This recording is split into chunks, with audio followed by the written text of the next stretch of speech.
What's up, RotoGrinders? Dean here, Dean7904. That's my daily fantasy handle. You're going to see that on Fanduel today. You're going to see it on DraftKings. Hopefully, you don't see it near the bottom. Hopefully, we see it somewhere near the top, taken down, or even cashing to some degree, and some tournaments going down tonight. Baseball is still a thing, still 2+ weeks going. I know football is in full swing. Basketball less than a month away. Starts the 19th of next month. We got a 2-gamer going down as far as the association. Joining me today to talk kind of a big boy slate. 11 games, right? I think it's 11. It's 11 or 12. I believe it's 11. 11 MLB games. It's the greatest DFS player in all of Saskatchewan, Canada. It's TJ Zwarich. TJ, feel free to drop in the chat your article. I read your article today. You tweeted it out. You made me aware of it, so I'm happy to I read it. I wanted to come prepped. I read Dave Potts, Jesus Good's article as well. A lot of the stuff around the RotoGrinders site. As always, I'm well prepared for this show. I assume you're going to drop that in chat. What's up, chat? Kindly hit that like button. Do subscribe. Turn on those notifications. We got TJ, so Spidey Bombs are on layaway. TJ, how are things in your world? We got an hour and 25 minutes or so to cruise until crunch time. Crunch time, I believe. Yeah, it's chief mineralogist Kevin Roth, DerekCarty, CEO of the Bat and the Blitz. He must be really busy this time of year, as well as Tim, TastefulTides. Yeah, dude. How are things going, TJ? Things are good in my life, but busy. We put up that article today as it's spoiler alert. I like the Rockies, but we're going to get into that stuff a lot later. I just got back from Edmonton, Alberta on Sunday night, late Sunday night. Was at the Edmonton Expo, got to interview a lot of people. It was a lot of fun. It talked to, I'm assuming you've seen Hook. Robin Williams, Peter Pan movie. I mean, I'm aware of it. Yeah, I know it's many, many years ago. I don't typically like children's movies. It's a travesty. I've seen thousands upon thousands of movies, but I don't. Yeah, I know Robin Williams in it. Hook. There's pirates. I think there's a talking bird, maybe. But I've never seen it. Yeah, but I'm sure it's fabulous. The kids love it, but it's not for me. What do you want to say about Hook? It's a great movie. It's whatever. I mean, there's some cultural appropriation, but it was 30 years ago. We can not look past it, but just, we can still watch it. But I talked to Dante Bosco, who plays Rufio in that movie. Okay. One of the main characters, and he also voices Zuko in Avatar: The Last Airbender. So that's an article I'm going to be putting up this week. If anyone's watching She-Hulk, there's an internet sensation going by the name of Madison with a Y and 2 N's, but not where you'd think. And I talked to the actress who plays her, Patty Guggenheim, as well as David Hayter, who voices Snake in Metal Gear Solid, but he also wrote the X-Men movie from the 2000s with Hugh Jackman, Patrick Stewart, and he also wrote the Watchmen movie. So that was a pretty good interview as well. And then I talked to the cast of Overwatch, the game, as well. I'm Googling Madison, and you didn't help. You said there's Y's in the wrong spot and N's in the wrong spot. It's a gag from the show. It's MADISYNN.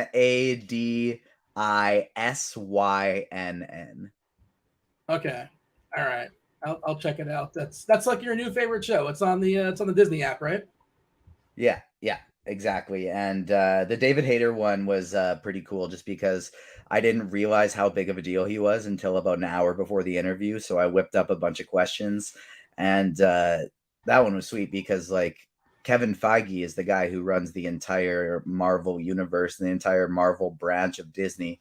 And he got his start on that X-Men movie kind of under David Hayter. So we basically spent the whole interview talking about that. Are you getting more comfortable talking to these celebrities, these big shots? You're getting more reps in. It's getting better. I interviewed the composer who did the score for The Sandman on Netflix this morning, and it was 30 minutes long, and I went through the whole thing without any nerves, and I think that was the first time that's ever happened. So it's getting better. This David Hayter, is there any relation to Bill Hader or no? Different guy? No, different spelling. All right. I'm a Bill Hader guy. I don't know about David Hayter, but I'm sure he's fabulous. And where can I find out about all these fabulous interviews? Where can I find such things? The Patty Guggenheim, the Madison from She-Hulk one, will be posted any moment on agentsoffandom.com. My editors are at that right now. And then all the other ones, same thing, agentsoffandom.com. And they're all coming throughout the week. Producer Devin in the chat's impressed with David Hayter. Oh, I guess it's different spelling too. I didn't look how fancy Devin is. He knows it's Hayter. I had no idea. He is legit, apparently. Who else was there that you'd know? They're like the Trailer Park Boys were at this convention. Like the whole cast of Clerks. Yeah. Kevin Smith seems like an awesome dude. He seems like the most down to earth celebrity. Except for Kevin Smith, he actually canceled. He was supposed to come, but he canceled. Many, many years ago, Kevin Smith was coming to my school. Like, the college would pay for certain speakers, and his plane got delayed, and he came in like at 1 o'clock in the morning, and he was supposed to speak like at 9 o'clock at night or something like that. And he showed up and like at 7 people were there. I wasn't there, but one of my friends was there. He's like, screw it, you guys just want to go to Waffle House? Just like he went to like Waffle House or Denny's at like 1 o'clock in the morning. He was just going to give like a speech. And I'm not sure if you ever seen like Kevin Smith do like his stories. He's fantastic. He's an incredible storyteller. Prince story is pretty famous. Yeah, feel free to check that out. Google Kevin Smith. He seems like a really. Dean, I have a funny anecdote for you here. You reminded me of when Michael Papajohn, the actor, came to my high school and did a just speaking thing. He was just like, try your hardest. You can be an actor one day. And I don't know if you're familiar with the actor Michael Papajohn, but I just Googled him. Yeah, he was the guy from the original Spider-Man with Tobey Maguire that like runs past him in the hallway and he steps out of the way and lets him run away with the money. That's the actor. He came over and was like, do your best. One day you'll get to act along Megan Fox. And we were all like, wait, hang on, who's this guy? Like, he's that guy. He's one of those. He was that guy. Yes, he was in like one of the Transformers movies too. That was what he was referencing. But yeah, I remember laughing so hard. Michael Papajohn. You got an answer for this, Devin, or feel free, TJ, as well. I was asking. I was having this conversation the other day about that guys in Hollywood. And that's that guys, if you don't know, are people that you recognize them. I know who that guy is. You just don't know their name. They just pop up and all sorts. Mm-hmm. Why are there so many more that guys than that gals than that girls? Why is that? Or is that just me? I don't. Why? I think you're showing your cards there, Dean. I feel like there's more that guys than that girls. Am I wrong in saying that? Is that a poor assumption? I don't even think that's Dean as much showing his cards as Dean showing society's cards. I think maybe that's the right way to phrase it. Yeah. But I don't think it's necessarily a good thing, but I think it's accurate. What about 2002's The Scorpion King with Dwayne "The Rock" Johnson? What about it? Was that the one where he was was he CGI'd on? I don't know, but he wrote the screenplay for that one. He adapted the screenplay for that one. Oh, too. Wow. That's impressive. You know what? You could have asked Michael Papajohn about Larry the Cable Guy because he was in the Larry the Cable Guy movie back in 2006 as well. So there you go.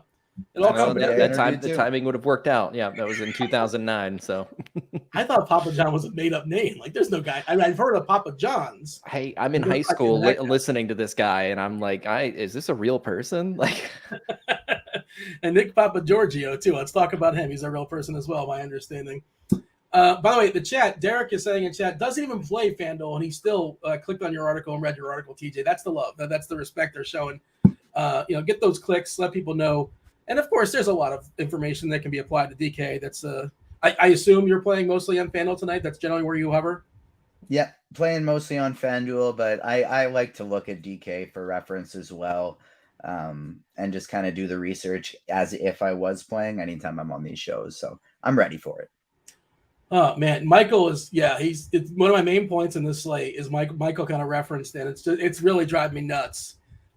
He says we are being conditioned to think expensive pitchers will get there in like 60 pitches. It's almost ridiculous how often it's happening, and like it happened yesterday, and we had this conversation, and I was like, I'm not playing Max Scherzer, and what he threw like 65 pitches, and he struck out 9 and threw a no-hitter in 5 innings and got the win, and good for him. I think you were on the side of Max Scherzer, and I was like, he's not going to throw more than 80 pitches. I'm not playing him. And he got the job done in like 65. We saw Nestor Cortez. We were both right, and we were both wrong. Well, no, scoreboard, you were right? Just point to the scoreboard. Yeah, except I only played one lineup, and I chickened out, and I rolled with Woodruff, and I had full stacked Coors with it, and so like it went well. I cashed. I tripled up last night, but if I would have had Scherzer ahead of Burns, it would have been a pretty lucrative night. Yeah, it was a poor night for your boy. It wasn't even all just across the board. It was kind of a disaster for me. I was underweight on Coors was like a 10-7. Coors did his thing. Coors is back again tonight. We got the Braves once again, an appealing team facing Patrick Corbin. Nice ballpark. Corbin, one of the shakiest pitchers on the slate. We'll talk about stacks soon enough. Of course, we knock out the pitchers first. And on that point, by the way, Cortez, the Yankees are kind of sort of somewhat cruising at this point. They haven't officially locked things up, right? But, they're going to do it soon enough. Their playoff spot is secure. How many pitches is he going to throw? We saw Verlander a week or so ago. He threw a perfect game in 5 innings, like 65, 70 pitches. Dustin May was another one. Well, they're not going to push May, and they didn't, but he was great for 5 innings. It's so wild how it just keeps happening, and it happened again last night with Scherzer, and I guess we have that predicament again with Cortez. I'm not sure how much they'll push him. I saw you wrote about Cortez, and I thought you were a little bit ambitious as far as him potentially getting 90 pitches. I don't think he jumps up to 90. I want to say he was 65 last time out, but he's I think that's the ceiling. That's the ceiling, I think. Like if he's rolling. Yeah, and Kershaw struck out 11 last night. What was his official pitch count? I don't think he ended with that many. Like they're not pushing him either. There's no reason to push him. It's wild how efficient some of these guys have been in these spots where, I don't know if I have no idea if a pitcher pitches any differently. If they know they're in the constraint of like, you're only going to throw 75 pitches tonight, maybe they adjust. I have no clue. They waste less pitches. Not sure as far as the approach, but it is happening a weird amount of times. We'll talk about Cortez, but on this slate, or you want to just give me the screenshot. Give me the overview before we fully dive in. What are you seeing as far as this 11 gamer? I'm seeing one pitcher standing in near a tier of his own with a second pitcher getting close to that tier, and then a pretty significant drop-offs. I think we can get small pieces of a few of these different players in tournaments, but we got these two guys on the board in Castillo and Morton that are kind of by far the top two options. They're both going to be chalky if I'm going to get off of one of the two chalky options. Castillo is the one I'm getting on. I want to hold on to, and Morton is the one I'm going to get off of, just because Morton struggled a little bit more recently. I trust Castillo's recent form a little bit more. So while I love both of them and they're my top two options, if I was going to get off one, Morton would be the one I think I'd try and get off of. From there, from a pitching standpoint, we can kind of just sprinkle in a lot of different pieces. I think Dylan Cease would probably be my favorite tournament pivot, just because even though it's a terrible matchup, it's still Dylan Cease. Like maybe he only strikes, maybe he doesn't even strike out one an inning, but what if he goes 8 innings and strikes out 7? That's still all of a sudden a pretty darn good game. So Cease would be the one I'd primarily look to go to. Nestor Cortez, we don't know how many pitches he's going to throw, but it's Pittsburgh. He might strike out 2 guys in innings for the 5 innings he's in there. And so I'm okay for that in tournaments. I mentioned Carlos Carrasco in my article as a potential tournament option. That's MME only for me. That's somebody that, like, just because he's not projecting well, no one's going to play him. But this is still a guy that can put up big outings. He put up 55 in his last outing on Fanduel, 40 plus the week before. So Carrasco is somebody I wouldn't mind sprinkling in my MME pool, along with guys like Sandoval, Anderson, and then heck, maybe even Austin Voth in a tournament to get really weird with it, just because he's projecting stupidly well throughout the industry. But I think I'd keep a tight pool with heavy ownership to Castillo and Morton on both sites. And then I'm be sprinkling in a lot of Cease, Cortez, and then a little Carrasco, Sandoval, Anderson, Voth, and kind of seeing where things go from there. Yeah, 11 game slate. It's going to be really, really chalky on DK. Castillo, 57%. He's underpriced. And in Oakland, I know Oakland, that ballpark, suppressed strikeouts, but as far as run prevention, he's really well positioned. And Oakland team's pretty terrible. As far as the notations, if you look at conviction plays across the board, he's got the rainbow, like every single check, and as does Morton. I believe Morton's got every single one except maybe one of them. They're going to be super popular as a pairing. 57% for Castillo, 47% for Charlie Morton. That's large field stuff. It's going to be, for cash games, that's probably where you start. We're still playing cash games right now in DK. It's Castillo and Morton. If you want to be different, Cortez is more expensive and should get less pitches, but if he throws 80 pitches against the Pirates, and we got O'Neal Cruz in there, he's at the back end, so he probably only faces them twice, but Cruz is striking out like 55% against lefties this season, almost 100 bats. Pretty insane. And Just feel like that's 1 or 2 Ks on layaway. Michael Chavis at 34%. I know Hayes leading off is pretty annoying, but collectively, 27% as far as strikeouts. We love picking on the Pirates against lefties. Of course, they're getting a ballpark bump, but if you're not in the ball, who cares? Doesn't matter where you're playing. You got to hit the ball first. So I think it's a really interesting pivot. Again, you're not going to get as many pitches. Castillo can throw 105. He can throw 110 if needed. Probably at least somewhere in the mid-90s, assuming things are going fairly well. Morton, nice matchup against Washington as well. I do agree. I think if you're going to pick one of those two not to play, it's probably Morton. And the other thing, you mentioned Cease, who's got the highest K rate in the slate. And yeah, sure, he's facing Cleveland. Did you just? I'm not watching the video. I apologize, but I just heard some funky noises. All right, never mind. I was derailed for a second. What was that noise? Was that Devin? Is his mic still on, or is that you, TJ? You were shuffling. No, that's this stupid chair that I'm on right now. It's falling apart and it creaks and it cracks. My parents are selling their house, and I'm actually getting my mom's old desk chair. So I'll be upgrading shortly, but as of now, I'm still on this creaky old thing. You got that WD-40 up there in Canada? Oh yeah, we can make that happen. Yeah, I mean, maybe I'm just too easily rattled. I don't really know what. We actually just use maple syrup here. You got that's just coming out. Like you can just, as you're walking around the street, that's just like in the cracks, I imagine, right? Yeah, like sometimes even if you need a snack, you can just open your mouth and it just drops in. The Mounties carry it, I'm sure. They don't they carry little maple syrup just in case you need it in a pinch. But that was one of the lies, like, and confirm it or not. But like I thought Mounties just wander around Canada. I've been to Canada several times. I've been to Windsor on the border of Detroit. I've been to Toronto. I've been to Niagara, and I don't think I ever saw a Mountie once. Are they like leprechauns? Do they really exist or no? Is they just made up for some reason? They're a big lie for America. You probably have. It's just you're not going to see them all big and red and with the hats. Like that's a ceremonial outfit. They're literally just like your everyday cops that aren't in a big city. Okay, fair enough. So yeah, they just don't wear the outfit I want them to wear, basically, is what you're saying. No, it's just they're cops that work for the government. So I like, you mentioned Cease, like spending up to be different. 11K, which have we seen 11K pitchers on DK basically all season? Like we've had DeGrom like at 10. 11K for Cease. I guess this is his last chance to take a shot at the Cy Young. If you look at the stats, he's well behind Verlander right now. I don't know how much he cares about such things. But, and I don't know how much the team cares, but Cleveland's tough as far as a matchup. They're pretty contact heavy, and I'm pulling up their specific lineup today. I'm pretty sure we got a pretty good contact lineup against them. Yeah, I mean, the plate IQ is dangerous. It's a lot of green as far as contact. Quan is super annoying at 7.4% strikeouts. Rosario, J-Ram doesn't strike out, and he's awesome. Naylor doesn't strike out, and he's pretty good too. Mississauga's own Josh Naylor. 15.6%. Man, there's just like nobody that strikes out in this team, with the exception of like Austin Hedges. It doesn't mean he can't strike him out. I believe he just faced him. It was his last start. I think it was his last start, and he was just fine. The thing that interests me is we got a lot more right-handed bat, or not a lot more. We got one more right-handed bat in the lineup than we expected.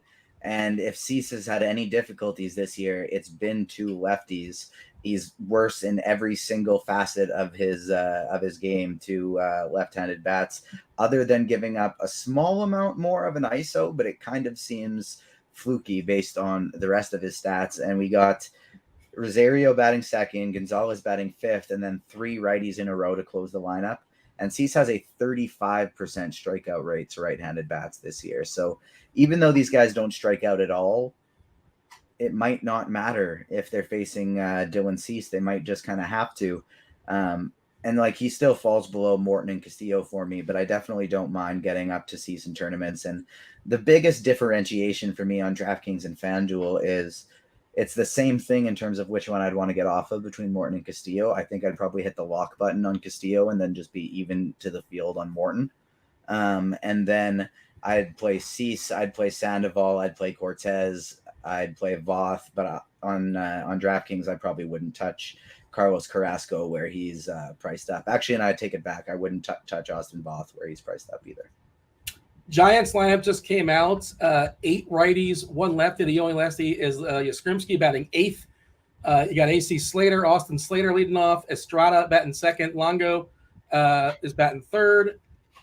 historical lefty master Wilmer Flores batting fourth, JD Davis batting fifth, David VR, the Bartmans batting seventh. You got Yaz and then Lewis Brinson.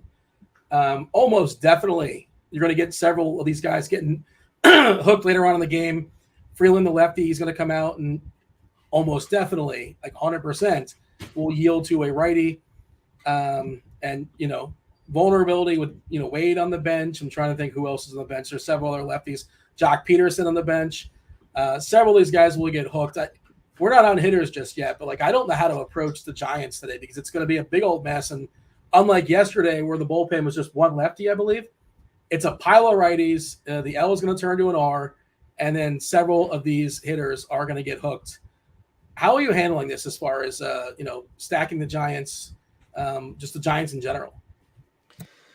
I need to preface this by saying I don't know if this is a good idea. It's not necessarily backed by any kind of analytics or anything, but I kind of think I'm just going to start the guys who started yesterday as well. So if I'm going to assume Austin Slater is Wade, Estrada is Estrada, Lewis Brinson is Jock Peterson, Flores is Flores, Evan Longoria will probably get pinch hit for Brandon Crawford. David VR started, so I'm thinking he probably keeps his spot. Who is the one who's currently starting at shortstop today? Shortstop is Estrada, but I think Estrada, he can move around if he needs to. He can move around, yeah. So I think they'd probably rip around, but in theory, any of Flores, Estrada, and Longoria could end up getting pinch hit for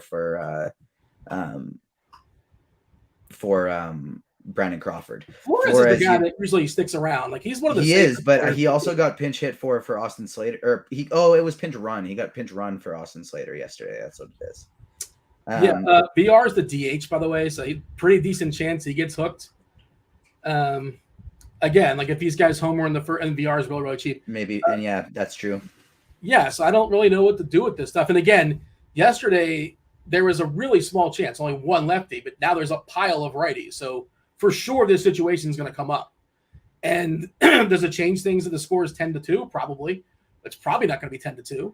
But if it's a 4-4 game, and I know the Giants are out of it, and who cares? But they're still going to keep doing their thing, I think, of just getting the platoon as the game continues. It's just annoying, and I don't know how to handle it. I don't know the best way to handle it, and it's hard to predict who's going to come out. But they did bury Yaz, which I think was smart, because I imagine their thought process is, Freeland only faces them twice, right? He probably, the third time that Yastrzemski's up, they're in the bullpen, and it's probably a righty. So that was smarter than to bury him, down in the 8th spot. And I think he's safe. I'll say that. But I don't know, man. It's a big old, but you don't have a great matchup left on left the first two at bats, but he will stick around the entire game. At least he should. Just wanted to pick your brain on that. I don't feel good about Slater sticking around. I feel like he's going to turn the Wade, like you said. But, it is what it is. Now, apologies if this makes me lose a little bit of credibility, but am I wrong? I'm correct that if you are starting as a DH and somebody else gets pinch hit for, you can start playing the field, correct? You don't have to stay DH the whole game. You can move around. No, I think you're gone. I'm pretty sure you're gone. No, but if you're you don't get subbed out. You are the DH. Somebody else gets pinch hit for. Can the DH start playing the field? That's a good question. I feel like that's something I should know too, but I know that there's some rule they put in for Ohtani as well, right? Remember, because Ohtani DHs and pitches, and I think how much, it's one of those things I feel like I should know, but now that you question it, now that you throw it out there, let's see if somebody in chat can answer this question. If chat could answer that, that'd be great. And in the meantime, hit the like button as well, because every 50 likes, we're going to be getting a Spidey bomb today. We got a last minute, just barely one in yesterday. And so let's get it in a little earlier so we can get at least 2 in there today. But all of this to say, that's kind of one of the reasons why I think San Fran might end up being the chalkiest stack today, and they're kind of they're not my favorite one. My favorite one is Colorado. But I guess we're still probably not there yet. We'll get we'll talk we'll about get more that into this when we're in pitching. So the tricky one, that's another tricky one too, because we're getting a bullpen game at a San Fran, right? Berbia is going to go an inning or so essentially, and then we're likely getting someone whose name I don't know how to say. We have a presumed long man that's been announced. HJ something, somebody who hasn't pitched many. Oh man, HJ, jeez, okay. And now I don't even see him in lineup HQ. He's got a sweet anymore. mustache on DraftKings, but he pitched an inning on the 17th. So how long is he going to go? I don't know. I saw it on Twitter that he was likely going to be a long man, and now because I'm looking up. It's going to be a mixed bag, I think. Like that's what we're going to get. It said Brebbia will start the game with that guy to likely come at some point afterwards. Let's see. Yarlin Garcia threw 35 pitches on Saturday. He's a lefty. Maybe he's available for a couple innings. Berbia pitched both games Saturday, Sunday. So again, he's going to throw one inning and that's it. He's done. Trying to see if there's a long man. Young has pitched 2 of the last 3 days, 30 and 22 pitches to lefty. He probably doesn't go. Cole Waits has pitched 3 of the last 4 days. So maybe not available. If he does, you're not going to get much out of him. And that guy's name we can't pronounce. He threw 50 pitches on Saturday. Was that just 1 inning? Really? Yeah, he gave up 6 earned runs. He threw 50 pitches in an inning, which is hard to do. Okay. Yeah. So shout out J3 in chat answering you can in fact switch from DH to the field. So to me, I actually don't think we see VR getting pinch hit for today. I think he's one of their young guys they're trying to give lots of time. I would bet he moves to third base and Evan Longoria gets pinch hit for. Yeah, he also might get pinch run for. I've seen that's happened as well this season too. He's old these days. J3 also is demanding some, asking for some Spidey bombs. What do we need for Spidey bombs? How many likes? How many we got to get to? 1 every 50 likes. So we'll get our first one at 50, our second one at 100, and hopefully even a third one at 150. Yeah, Michael's bringing up another question. How would you approach the Arizona and Dodgers lineups on DK? Will Smith probably safe for the Dodgers. Dodgers playing a doubleheader. Dodgers currently playing right now.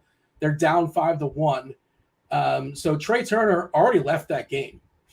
Looks like he's already out of the game, 5-1. And the Dodgers are going to be tough the rest of the year, is my first thought. Again, they have nothing to play for. We've seen him be overly cautious throughout the season, pulling guys out 6th, 7th, 8th inning. It's the top of the 6th, and Hanser Alberto's already in the game. Now, I don't know if that means that Turner's going to play tonight. I thought, okay, well, now Turner's not going to play tonight. Why would they let him play 2 games? But maybe they're taking him out early so he plays tonight. But again, who cares about tonight? Game means nothing. I would bet that Freeman doesn't play. Freeman's starting right now. I would bet that Muncy plays tonight because he's not playing the day game. Will Smith did not play today, and that's why he's saying Will Smith probably in the lineup tonight. Just they're going to be annoying this season, the rest of the season, and they're going to look good on paper. And tonight they're facing the guy who wasn't good in the minor leagues. To be fair, he was in a really tough ballpark in the PCL there in Nevada, where it's really, really hitter friendly. He was fabulous his first game. You never really know how people are going to be good, their debuts. It's kind of a mixed bag there. But I don't love the Dodgers tonight. Again, I don't know what the lineup's going to be. It's going to be a weekend lineup. You might get some of the cheap stuff. Like if Gallo starts again and really, really cheap on FanDuel, maybe they want to get him some more reps, but he did play the day game. Do you have general thoughts here? Do you agree with me? Like Dodgers are going to be annoying the rest of the way? Yes and no. Like they are going to be annoying, but at the same time, there's so much flexibility just within the Dodgers team that I don't think it really matters all that much. Like I kind of think that any young player you see right now, you're not going to really have to worry about getting pinch hit for. And in terms of the lineups themselves, well, who really cares? If I'm playing the cheap outfielders, I'm going to have my choice of Gallo, Taylor, Bellinger, Thompson, and Lux anyways. We don't have Smith and Muncy in the day game, so we're probably going to have them both in the night game. I would like to play some Betts and Freeman today, but even if we don't get those guys in the lineup, and we should still get that lineup early enough that we have the Padres, the Cardinals, the Mariners, and Oakland to kind of mess around with. I'm just thinking about in-game stuff too. Like if it's again, we're seeing already. I don't know what the situation that with Turner is. I don't know if he got hurt or not. I'm not sure why Turner's already out of the game. Looks like Alberto's already in there for him in the 6th inning. I'm not sure what happened there, but again, it's just these games don't really matter. I'm curious to see how that goes on FanDuel. It makes me like the young guys more. Like, I it agree makes with me that. like Like somebody Trace like Trace Thompson yeah. a lot more. I think those guys are safer. If they're in the lineup, they're going to play. And I'm not really worried about Muncy and Smith getting pinch hit for if they didn't play in the first game. Muncy's been dealing with that knee all season long. Like Vargas, if Vargas is in the lineup, he's going to play. Like that kind of thing. Like but I also don't want to play him. Sure, okay, but but to your point though, as far as the younger guys, for sure. I think those guys are going to be safer. Some names being thrown out in chat as far as pitchers. Okay, so these are just, I assume these are lots. It says lots of options tonight. Shannon saying lots of options tonight with Greinke, Sears, Reagans, Corbin, Bundy, and Jameson. Lots of bad. Okay, I assume he's talking about as far as picking on. We want to pick on those guys. Yeah. Matt's making fun of me for jumping to conclusions. I mean, look, I think you're doing your best educated guesses right now. When it comes to the Dodgers, I'm not assuming anything, but I think there are a multitude of options, and it's unnecessary to some degree to mess with those. Of course, in tournaments, yada yada yada. Somebody asked what MME stands for. That's mass multi-entry. If you're running out 20 lineups or 100 lineups or 150. Large field tournaments, when people say MME. There you go, Ethan. Other pitchers that are worth talking about. Okay, how about Sandoval? Because Sandoval, especially on DK where he's pretty cheap. I think he's cheap on FanDuel as well. He's $9K on FanDuel, and I honestly don't think he's necessary. Like, if I was MMEing, mass multi-entering, entering a contest where you can put 150 lineups in and I'm playing 150 lineups, I would still include him in my pool on FanDuel. I wouldn't X him out. However, it would be in the 1 to 5% range. I'd be getting the same amount of him as I was getting of Carrasco, just like a little sprinkle for a what if, because they have the ceiling, even though I don't think they'll hit it. On DraftKings, where he's 7,400, I think he's a great play. Man, I haven't played Tyler Anderson essentially all season long. Somebody's asking about Tyler Anderson. They don't push him. The Dodgers, again, have nowhere to go but just sort of chill. He's been really good from like an ERA perspective, if you care about such things. I'm trying to see how lucky he's been. I'm going to check that out as I throw it to you. Tyler Anderson, any interest? Not really, no. Like, Tyler Anderson is somebody I have interest in on small slates where somebody else is a very chalky pitcher, and all you really need is for that one or two guys to fail, because then you can almost guarantee Tyler Anderson's not going to fail. But on this big of a slate, there's such a small chance that he's the highest scoring pitcher. So Tyler Anderson on the season, surface numbers 2.62 ERA. That's spectacular, but really lucky as far as home run the fly ball. His home run the fly ball at 6.5%. Very lucky. His BABIP, his batting average on balls in play, 258. Very lucky. And that adds up to an xERA of 3.16, an xFIP of 4.19, a Sierra of over 4 as well, 4.17. And the K's stink. K's are king, and he's terrible at striking people out. 18.6%. Doesn't walk anybody. He can be super efficient and good for him. 5% as far as the walks. There's just no ceiling on him. I guess there's some safety, but yeah. Do you remember when the Blue Jays were good with Jose Bautista? Sure. And he's similar. I don't know what his pitch mix is, but statistically, he's very similar to what Marco Estrada was for the Blue Jays when he was good. He was a fly ball guy that, like, his fly balls didn't go up for home runs. And he have a crazy home on the fly ball rate. Yeah, because he just didn't get hit that hard. And that's the thing with Tyler Anderson. And that's kind of why the BABIP is like that, I would assume, is he's a fly ball pitcher, but they don't get hit very hard. And it's in the Dodger Stadium, which is a tough stadium to hit home runs in. Interesting. But, like, what is the ceiling on Anderson is kind of the question, right? He's going to throw 85 pitches or so. He's not enough on a 11-game slate. And Arizona, let me see. Do we have an official Arizona lineup? Probably not, but it's pretty contact heavy. It's up and down. The projected lineup at 20.5%. There are some Ks in there with Garrett, the rookie, and Alcantara. But a lot of contact guys as well, too. We'll see what the lineup happens to be. But, the walks are great at 5%, but 18.6% strikeouts is hard to get excited about. I understand the surface number of the ERA has been solid. Alex is talking about fly balls have the lowest BABIP. Well, look, and I know he writes for Fangraphs, so he's going to know this more than me, but I would also guess that the fly balls that are bad go over the fence, and that doesn't hurt your BABIP because BABIP is batting average on balls in play, and home runs are not in play. So those don't go against you. So I guess that makes sense, right? Does that check out to you? I don't know, but I saw somebody mention Bills Mafia into house and Devin didn't like it, and it just made me think of the fantasy football trade I just made, and I kind of want to talk about it. Okay, and Devin, if you all aren't aware, or RotoGrinders, if you guys aren't aware, based in Nashville. Devin's based in Nashville. He's a Titans fan. Titans took an absolute shellacking yesterday, 41-7. By the way, I'll yield you in a second, but my bold call yesterday in the expert survey almost came true. I picked the wrong team. My bold call in yesterday's expert survey was the Braves are going to outscore the Titans. It was close. It was 7-5. Almost did it. We almost did it. I think the Braves had 5 runs, but if I would have picked the Marlins, that would have been spectacular. Man, the Titans look it's only 2 games to try not to overreact, but they have a lot of injuries too. What was your trade? Tell me what your trade was. So this is a very competitive 12-team keeper league with expanded rosters. There's IDP. And so I had a pretty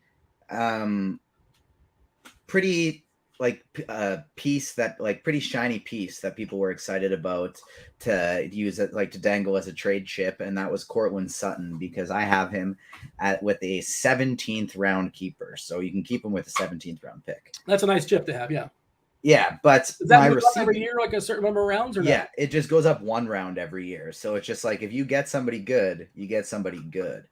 And the same person has had Alvin Kamara since his rookie year, drafted him in the 13th round, and I've wanted him. I'm a Saints fan, and so he's had a tough start to this year, and the guy was a little fed up.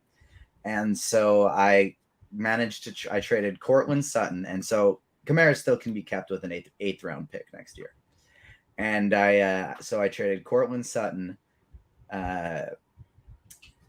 Who's that rookie running back for Seattle? I'm blanking on his name right now because he's not on my team anymore. Yeah, Kenneth Walker, Cortland Sutton, as well as where is this trade here? Kenneth Walker, Cortland Sutton, Kareem Hunt, and Dallas Goedert for Alvin Kamara.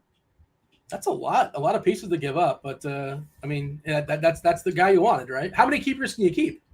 3 on offense, 3 on defense. So I'm looking at my keepers will be definitely Michael Pittman in the 16th round and Alvin Kamara in the 8th. And we'll see otherwise now. I got my running backs are Kamara and JT. Kyler Murray's my quarterback. And my receiving core, which we can start 5 of because it's a double flex spot. I got Michael Thomas, Michael Pittman, Terry McLaurin, Gabe Davis, Allen Robinson, and Isaiah McKenzie. That sounds really good. You got those Buffalo studs. How many teams are in your league? That sounds like a really good lineup. 12. I traded for some draft picks last year, so I had a couple good mid-round picks this year, and so I'm feeling pretty good about the season-long football team. There you go. Hey, when DFS doesn't work out, it's the worst. When Sunday your teams aren't doing well, the saddest thing is checking your best ball teams or your season-long teams. Well, at least that's doing okay. Yeah, we can get a win here, but my one season-long team, I'm 2-0 as well. The RotoGrinders League, I'm 2-0 currently. And I'm actually in the midst of right now doing a best ball hockey league, which I'll be doing another one next week with, who's going to be joining me? TJ, you're going to join. You're playing. I'm going to do it. We're going to make it happen. I haven't done any type of hockey draft since I was younger, but the first one I ever did, I was in 8th grade and I won it. So I'm ready. You just retired on top. So that's it. 1-0, undefeated forever. No, I did it a few years after that. And I think I went 5-6 years in a row finishing in the money. And then I stopped following as close, did nowhere near as well. And so I ended out way past my prime. The chat's giving you the business. Yeah. I mean, I don't know. I don't want to speculate, but the Kamara situation, he might get suspended next year. We'll see how that goes down. And they're just saying they want your league. They say you gave up too much. They're calling you a fish, essentially. There was absolutely no need for me to hold on to any of those guys because I have players just as good at all the positions. Yeah, but injury, this is only week 2. You know what I mean? You're going to need that depth going forward. But I hear what you're saying. I still have it. I'm playing the devil's advocate, I suppose, on behalf of the chat. What else do we need to talk about as far as pitchers? Anything else important for you? I love Cease as a tournament spend up. Like, we're talking about 11% ownership on DK. 11K is overpriced. The matchup's not great, but certainly he has the ability. I meant to say, by the way, he did face them 3 times this year, and he hasn't been like amazing, but he is striking them out. It's not like he's not striking them out. He basically was striking them out 1 per inning. I did, just check that. He's faced them, 17 innings, averaging 18.2 DK points per start, which isn't spectacular, not horrific, but 16 Ks in those 17 innings for what it's worth. And run prevention perspective, he was fine. Just, you're probably overspending, but it's a way to get a different shuffle. And it's certainly possible that Morton or Castillo doesn't really work out. So I like that for tournaments, large field. Maybe single entry to be like, if you're going to be really chalky as far as your single entry like hitters lineups, that's one way to be a little bit different because we know how ownership condenses on pitchers and on chalk. I think that's really interesting to do in single entry. But anything else that's of note as far as pitchers that we should focus on? Did we skip anybody? I'm trying to see if the chat threw anybody out that I may have neglected. I don't think so. I honestly, I'm keeping a tight pool. Would lock in Castillo on DraftKings and play an absolute ton of them on Fanduel. Morton, I would try and get even to the field with on both sites, maybe a little under on Fanduel, where I'd be trying to get over on Castillo. And then on Fanduel, the only other pitchers I'd be sprinkling in would be Cortez, Cease, Carrasco, tiny bit of Sandoval. And then on DraftKings, it would be quite a bit more Sandoval and then just a little bit of Cortez and Cease. You threw the name both out. The chat's mentioning both too. It's uncomfortable. He's cheap though. What's your thoughts? He's super cheap on FanDuel, and so I will look right now and just basically see, is there a type of lineup that, you could keep. If I was playing 150, I'd keep him in my pool just so I could go like all Brave stacks with their top batters with Mike Trout and Shohei Ohtani. You know what I mean? Like that kind of thing. Just so you could build that type of lineup and see where it goes just in case he hits a big ceiling. But it's definitely not somebody I'd be playing if I was hand building lineups or like building any less than 20. Okay, so Matt in chat is saying that Turner got drilled in the back top of the 5th. Okay, so that's why Turner got the hook. Okay, good to know. I did think it was weird that he came out in the game in the 6th inning, but I guess they were being cautious. Hopefully he's fine. Let's see. Miguel Vargas quickly replaced. Yeah, okay, so hopefully nothing goofy happens in the second game as far as retaliation. But all right, so guessing Turner doesn't play in the night game. We'll see. Obviously, you're not going to get any lineups to that game until after the first one's over, and I believe it's in like the 6th or 7th inning. Yeah, currently the 7th inning, 5-1 Arizona. Why? I'm surprised that FanDuel included that game. They rarely include doubleheaders back half, but I guess it's because 3:30 and 3 o'clock and 10 o'clock, there's enough time in between. I assume that's what their thought process is, but typically FanDuel just throws those out. But they did include the back half of that doubleheader, Arizona and the Dodgers.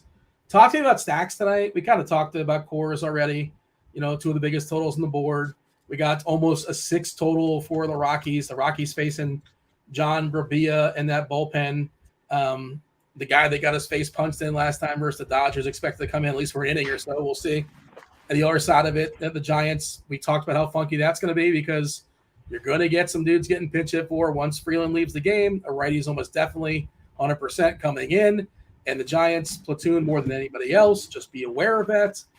And then there's the Braves. The Braves have a team total close to 6 as well, facing Patrick Corbin. Good ballpark as well. Pretty hot there, too.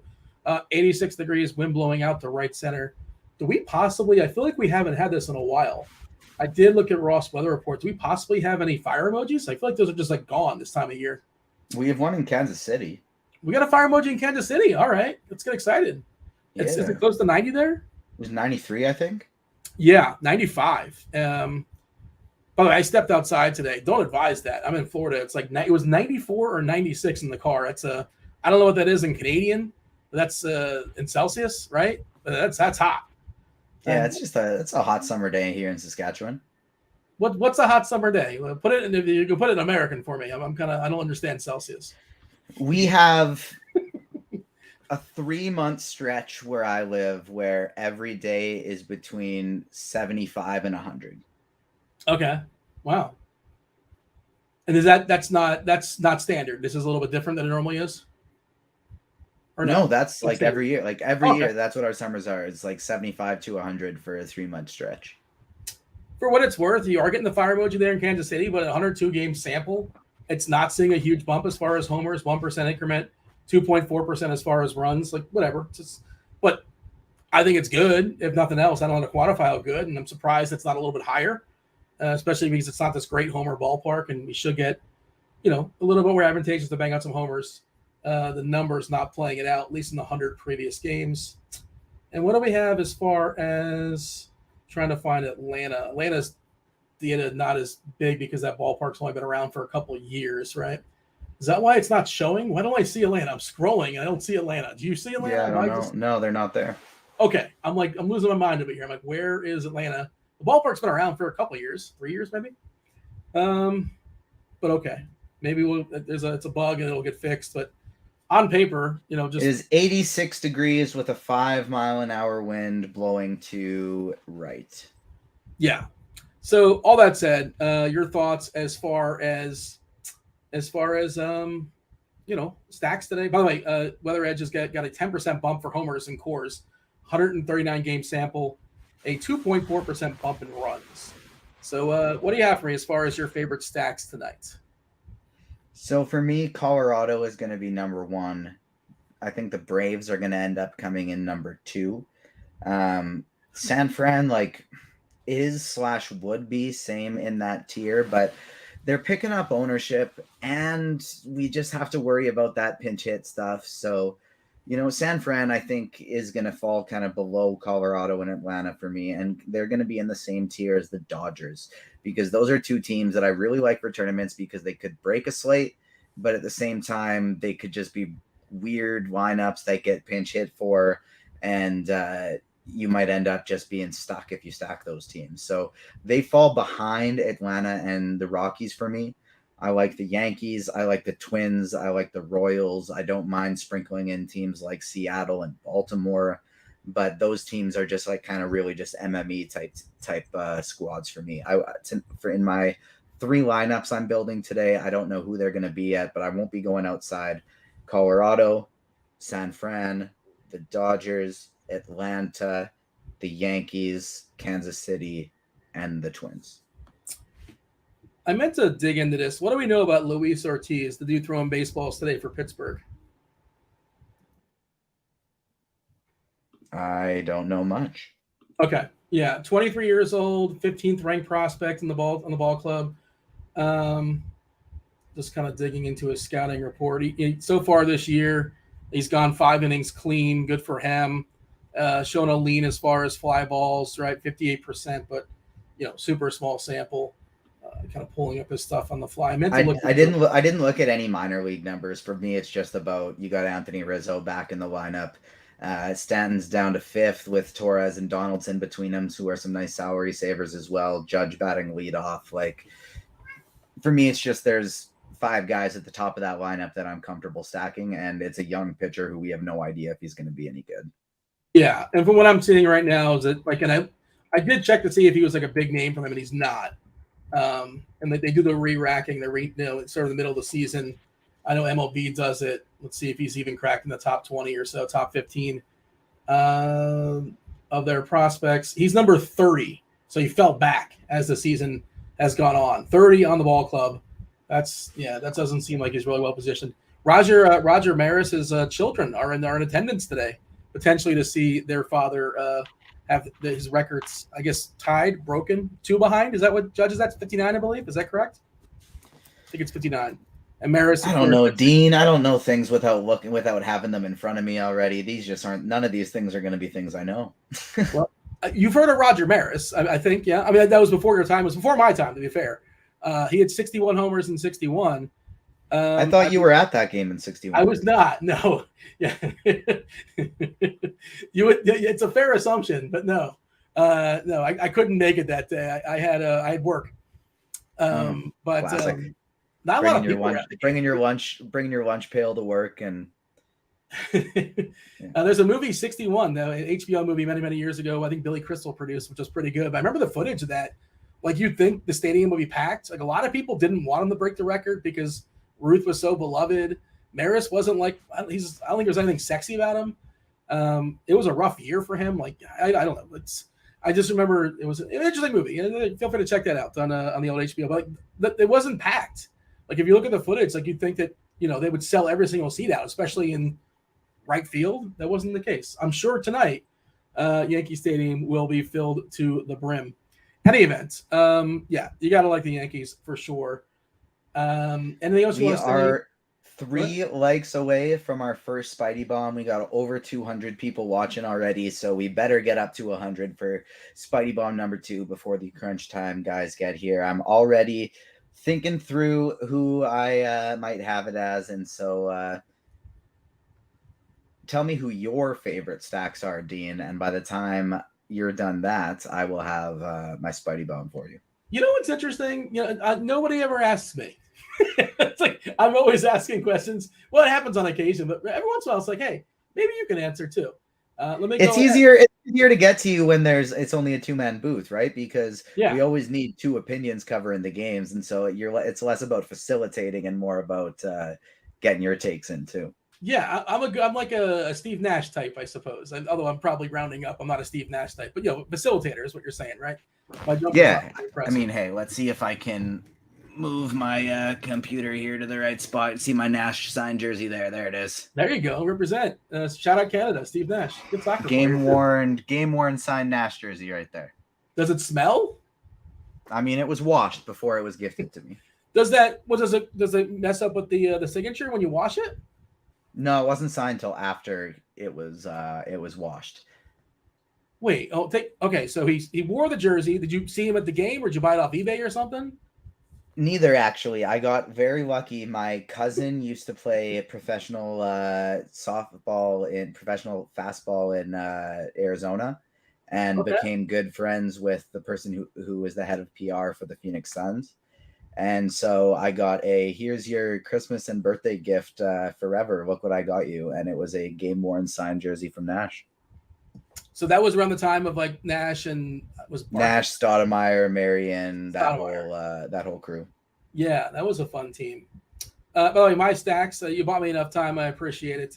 I do my rankings as far as stacks Monday through Friday. I have Atlanta number 1. Yankees number 2, Colorado 3. I got the Dodgers 4 and San Fran 5, but I'm just uncomfortable about both of it. But I don't love anything else, and I wish I could say like there's a stack that's kind of off the board that I love, but I'd just be forcing it. Do you love any? Is there any sort of off the board stack where you're like it's baseball? You can just pick a team and throw a dart, and somebody's going to do something. The Marlins scored 10 runs yesterday. Nobody really saw that coming. Certainly not in that ballpark. I mean, I kind of like the Angels, but like not a full stack just because of Trout and Ohtani, and they're on the road, and this Reagan's character should be good at some point, but I don't think he's going to be good today. I don't really like maybe Minnesota and KC are kind of the teams on the fringe. I wish that Minnesota lineup was better these days. Still missing Buxton. It's a huge hit for them, obviously. They're missing Polanco, just not as strong. KC has been disappointing pretty much all season long, but Bundy, 2 reverse split pitchers here. 2 pitchers, I believe, that both yield fly balls, especially Bundy does. I wish I had a team that was like off the board that I love. I just don't. Maybe St. Louis, just because Clevenger is terrible. Like, what happened to him? But, St. Louis, obviously, we want him against lefties, ideally. I'm looking for that team off the board, and I can't really find it. Seattle, I just hate that ballpark there in Oakland. I know Sears isn't good. J-Rod, we're not sure if he's going to play. He's dealing with that back, right? Haniger is crazy cheap on Fanduel. I'll say that. He's like 2-3 over there, which is pretty silly. And I don't know what's going on with Carlos Santana, but dude just bangs out homers every single day now. I think he's at like 18 or 19 now. Do you have one that's like off the board as far as like not the obvious teams? The closest to off the board for me that I still like genuinely like is that KC and Minnesota game. Like I do like both of those teams because who are a lot of these hitters that we'd be looking at for Minnesota? You even look to the. I don't think I want the front half of the lineup. Like the best part about going up against Zach Greinke is the low strikeouts. And so somebody like Luis Arias, who he's not going to strike out anyways, that doesn't really do anything for me. But when I look at guys like Jake Cave and Gary Sanchez, those are the ones I'm interested in, people with high strikeout rates, but who also have a lot of power. And they're somebody I might have some interest in. So they're a team. Nick Gordon, I always like playing as well, even though he's priced up. I'm looking at DraftKings pricing here, and so 3K is still very cheap. But 2-3 for Jake Cave on DraftKings is nice cheap salary saving options. I wouldn't even hate going like a mini stack of like a 4, 6, 7. Nick Gordon, Gary Sanchez, Jake Cave, all of them are below 2-2 or below on FanDuel. All of them are 3-2 or below on DraftKings. And that allows you to double pay up for pitcher if you want on DK and stack whatever other expensive guys you want. Devin in chat says the Angels and the Mets and the Slate IQ, they're exploding. And Slate IQ basically directs you. It'll show you basically the ownership versus the likelihood of them being like a top team. And the Mets seem pretty interesting. And Ashby's a guy, I'm not afraid of Ashby at all. I'm not really sure how deep he's going to go. We have no idea what we're going to get out of him. I think Ashby's really good, but I don't think he's going very deep. He hasn't pitched since 8/19 for what it's worth. Dealing with a shoulder. Mets locked in for 9. It's a ballpark upgrade as well. Again, I wish Marte was in there. There's no Vogelbach, no Team Girth, and he's probably going to jump in for somebody at some point. I think this Vientos guy has got a lot of power, if I'm not mistaken. I think he's got a huge power guy in the minor leagues. I'm not sure if he's one of the most vulnerable to get the hook for Vogelbach when that happens. I think he might be. But, maybe the Mets are kind of an interesting off-the-board team.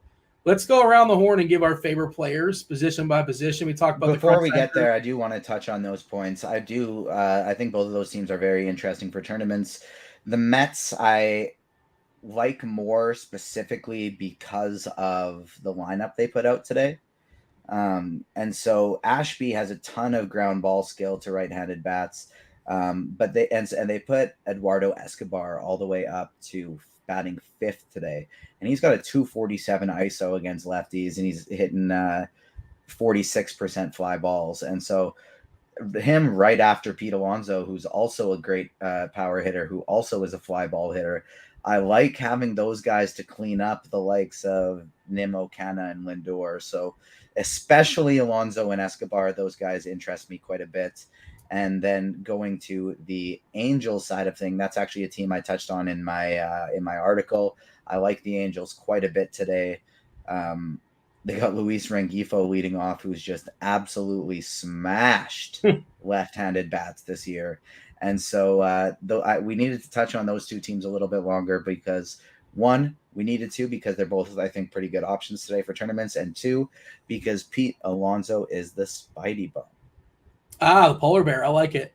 But the guy, my inclination was correct. I thought this was the guy. Mark Vientos, 22 years old. He's a big boy, 6'4", 185. Problem is he probably gets kicked out for Vogelbach. Ton of power in the minor leagues this year, 427 at-bats in AAA, 24 dongs.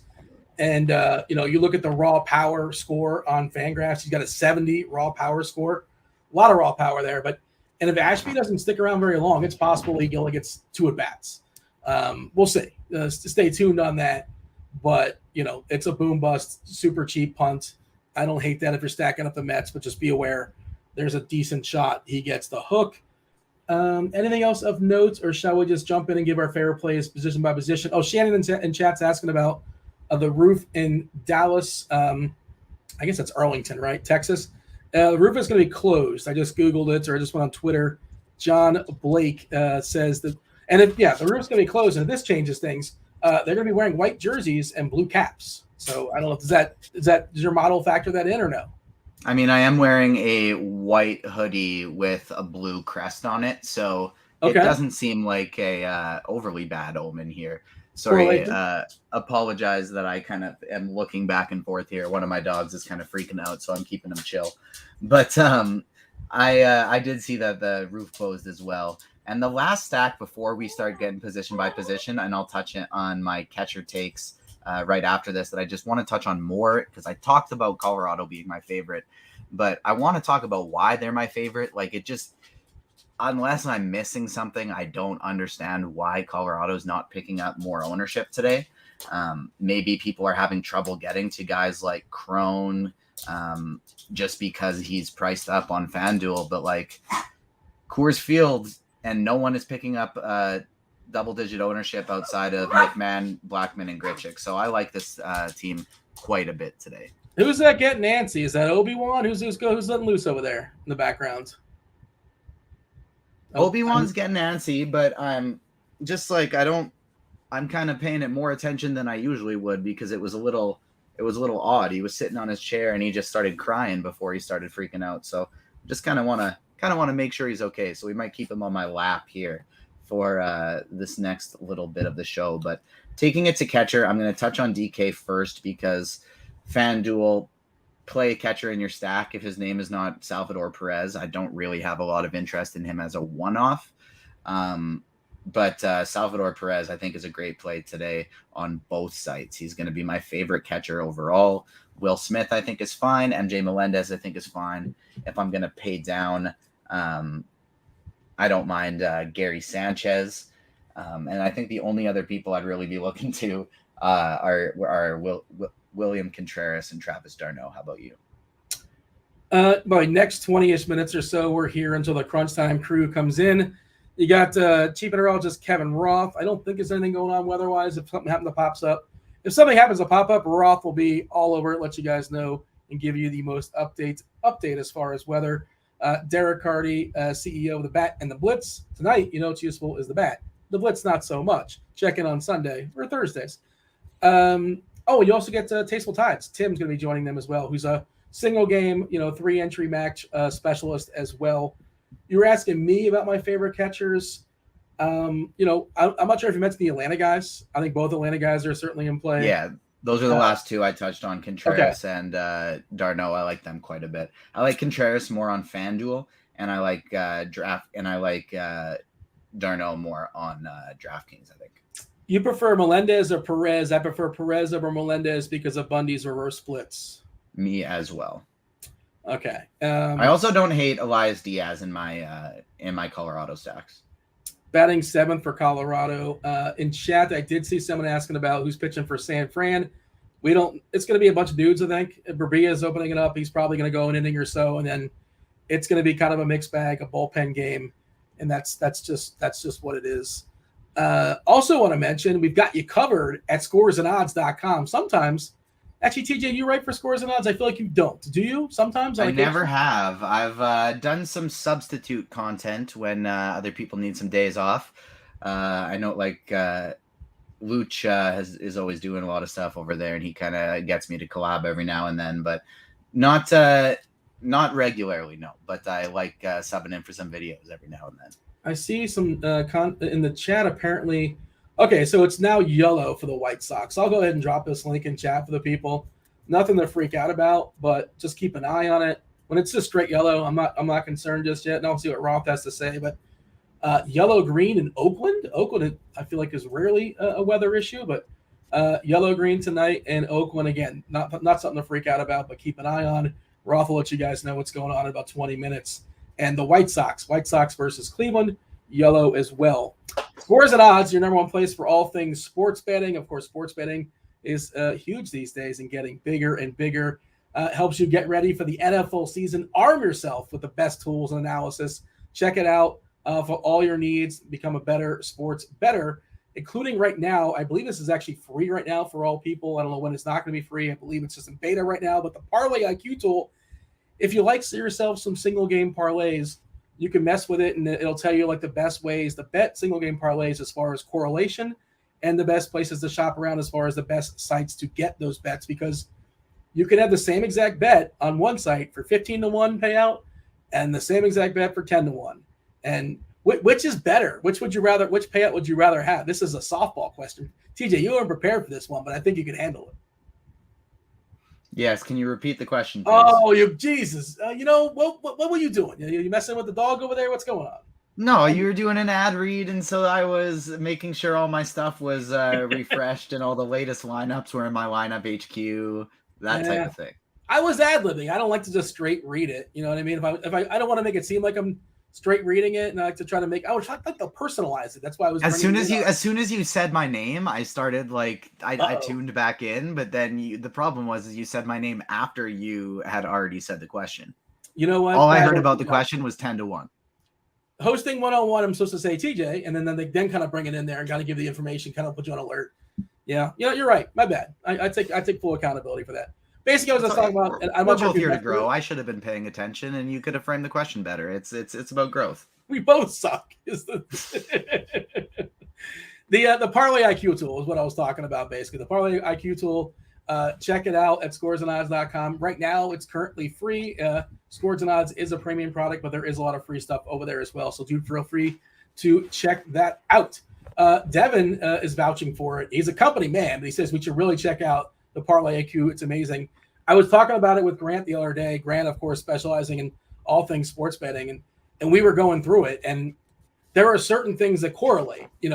A pass catcher with a quarterback, to put it in football terms, obviously.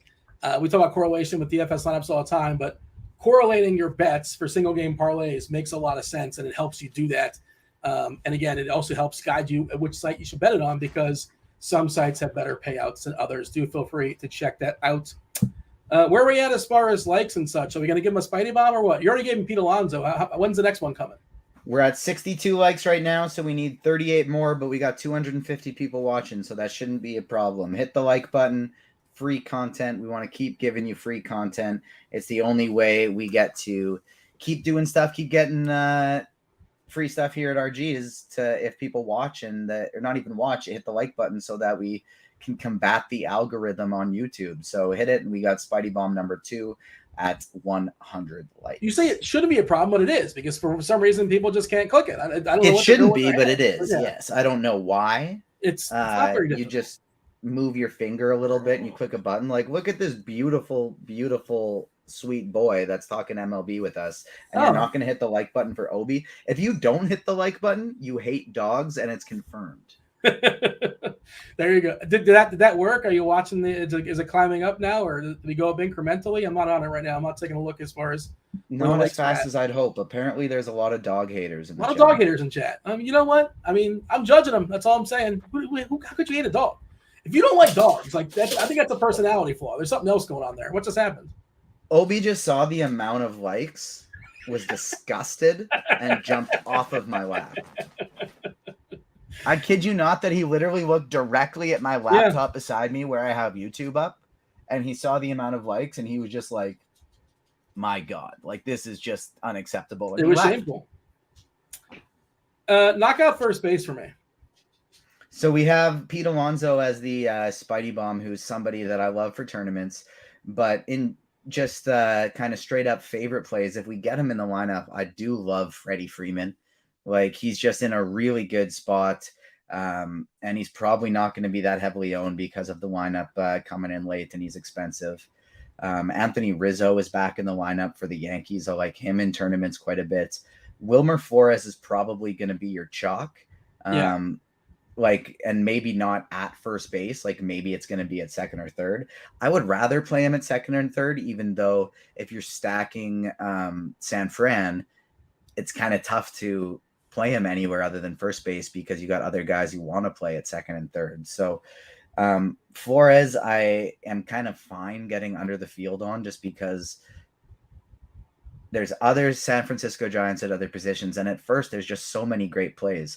My favorite for tournaments, who I haven't even mentioned yet, outside of Pete Alonso, is CJ Cron. And CJ Cron, I love spending up for him in that Colorado stack. Vinny Pasquantino is nice and cheap in a nice spot against Bundy. Yes, he's got his reverse splits, but if I'm stacking that whole lineup, I don't really care.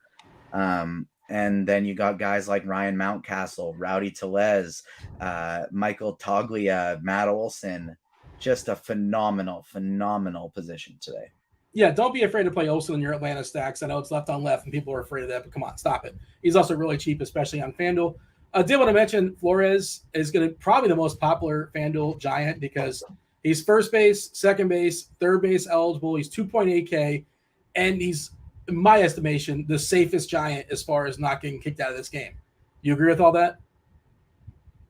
I think so, but I honestly don't know for sure. Like, he got pinch run for last game. You can't, the running thing, it's just that situational. You really can't predict, and a lot of these guys are going to get pinch run for if the situation calls for it. Yeah, I mean, yes, I do think he's more than likely to remain in the lineup, but it's just with them not really having much to play for, I don't overly trust anyone. Relative to the rest of the team, yes, he's the least likely, but I don't know how much I trust it for him either. Jason in chat saying his dong of the day is Luis Rengifo. There you go. Were you talking about Rengifo earlier in the show? I feel like you were. I did talk about him a little bit, and if I'm being honest, that was somebody I even considered for Spidey Bomb number 2, but I thought that's maybe a bit too sneaky, so we're going to leave him for Spidey Bomb number 3. So great call there on the Luis Rengifo. I think that was a good call. And you're right. I was looking at the plate IQ. He has pummeled. He's annihilated. He smashed lefties this year. I'm not sure how real that is, but like he's been very good. We'll give him that. And like I'm looking for anybody I can play with outside of Trout and Ohtani on the Angels, and I think you can play Rengifo as well. You can play Ward also. I think you can play Water. After that, it gets pretty sketch pretty fast. Jump to second, Keystone position. What do you got for me? You got your two giants, Flores and Estrada, who I think are kind of the top 2 plays at the position alongside Max Muncy on FanDuel. However, on DraftKings, you can also play Mookie Betts at second, which I always forget about because that's not where I play, and it's just crazy awesome. On DK, you can also get Ryan McMahon over there at second base, and he's not as cheap, but the fact that you can get him at second makes him a lot more interesting. And then, of course, the guy that we were just referring to, Luis Rengifo, I like quite a bit as well. And on FanDuel, Gleyber Torres has been priced up, so no, I don't like Gleyber Torres. He's not as cheap as he was, yeah. Did you say what you're doing on FanDuel? I know you're talking about MMEing. Are you making one main lineup, or where are you at as far as that? I decided to go 3 today. My thought process originally was I'd go a Morton team, a Castillo team, and then one of my tournament pivots. I'm honestly considering now running 2 Castillos, but I decided to enter 3 today. Let's jump to third base. Again, you can play Wilmer there on FanDuel, third base. Austin Riley seems like if you're going to play – if you just name somebody that's going to homer after you name Judge, like Riley, I think is on the Family Feud board as well against Corbin, who's just, I don't want to say quietly, he's just been spectacular all season long. Is that one of your favorites, Austin Riley? Bobby Witt, you can play at third also. You mentioned McMahon, again, another multi-position guy. I presume Muncy's going to be in that lineup in that second Dodger game. Who are some of your favorites at third? I need us to hit our 8 more likes so we can get our second Spidey Bomb. We got a Mariners lineup that just came out, and Julio Rodriguez. Hey, Spidey Bomb Twitter account calling Rengifo a Spidey Bomb. I said I was considering it, and somebody else called it out. I don't know about that one. Only take it if it doesn't hit. I'm going to take it if it hits. I'm not going to take it if it doesn't hit, because that was a quick trigger by the Spidey Bomb Twitter account. And so look at it. You don't see it on the RG screen right now. Devin didn't put it up. Devin knew. J-Rod is in for the Mariners today. Good. And so that's something that's exciting. And at the third base position, something I find pretty interesting is the highest projected player on the bat right now for the third base position. Not to give away the farm, but it's only one person at one position. And it's Jose Ramirez. I'm sure Carty's going to talk about this because he's on the next show anyways. So nobody's going to be playing Jose Ramirez tonight. Not really. And so I think that's a really interesting play for tournaments. And another one I really like at the position for tournaments is Bobby Witt Jr. The chalkiest people we're seeing right now are Longoria, Muncy, Flores, and McMahon over on FanDuel. And I'm good with that. Like I like all those plays, especially McMahon. Having said that, I would rather just kind of avoid all of these San Fran guys if I can. The Longorias, the VRs, they might be good, but they might get pinch hit for. And I would just rather take my chances with somebody way off the board, like a Ramirez or a Manny Machado as a one-off, even somebody like a Jose Miranda or Josh Donaldson I like. But I have, oh my gosh, we're still 5 away. People are going to hit it. I trust them. The second Spidey bomb is Austin Riley, who is not picking up as much ownership as I thought he would today, especially on FanDuel, where he's just not expensive at all. Yeah, I think it's going to be a little bit more than that. Well, 17%. We're right there with Longo. Longo 3K, 3.8 for Riley. Big Man's also 3.1. And Wilmer, again, you can play all over the place. I think he's going to grab. I think that ownership's a little bit wrong. Maybe I'm wrong, but you could throw him in the utility, first, second, or third. Playable all over the place on FanDuel, and he's super, super cheap. And people love Wilmer versus lefties as well. Derek in chat says 3 out of 4 of my lineups have Sandoval. Is that too much? I think that's too much. What do you think? On DraftKings, I'd probably be doing 2 out of 4. For me, that's I assume that's DK specific because it can't be. I mean, it could, but it shouldn't be FanDuel, because you're only rostering one, and the price is more appealing on DK, and also it's not hard to make good lineups with really good pitchers on FanDuel as well. So that's a tick too high for me, but fair enough. If you want to play that, by all means, go for it. Another dog of the day. People are just calling him in chat now. Christian Walker. I like Walker as well. He's one of those guys that's a lot of 33, 34, 35 homers in the season. That's pretty quiet on Arizona. But he is, well, we got to make sure he's in the lineup, obviously. But Anderson, like you were talking about before, I don't know. It's hard to quantify how much of that is a skill and luck, and I don't dig into it enough as I probably should. But maybe Anderson's just really skillful at not giving up homers and just giving up 150-foot pop-ups and 200-foot, flyouts. But his homer in the fly ball has been really, really positive this year for him, at 6.5%. All right, let's jump to shortstop. Who are your shortstops tonight? So one of my favorites is somebody I just mentioned at third, and that's Bobby Witt Jr. Him, Dansby Swanson, I think, are probably my top 2 favorites on FanDuel. And if I'm going to punt, if I'm going to pay down, I really don't mind going to either Trejo batting 9th for Colorado, or Nick Gordon batting 4th, batting cleanup for the Twins today. Over on DraftKings at shortstop, Swanson is going to be my number 1. Bobby Witt Jr. is my number 2. And if I'm going cheap, do we get Dylan Moore in the lineup? I don't know if we saw that yet. Dylan Moore is another cheapie that I don't play Dylan Moore. Come on, stop it. Why not? What's wrong with a little Dylan Moore? He hasn't had an extra base hit since 1972.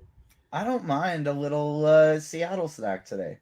Dylan Moore is batting 6th. Imagine batting behind Dylan Moore. Abraham Toro. What do you think Dylan Moore's ISO is against lefties this year, Dean? I don't know, 120. 190. Oh, that's better than that. That's better than I thought it was. Egg on my face.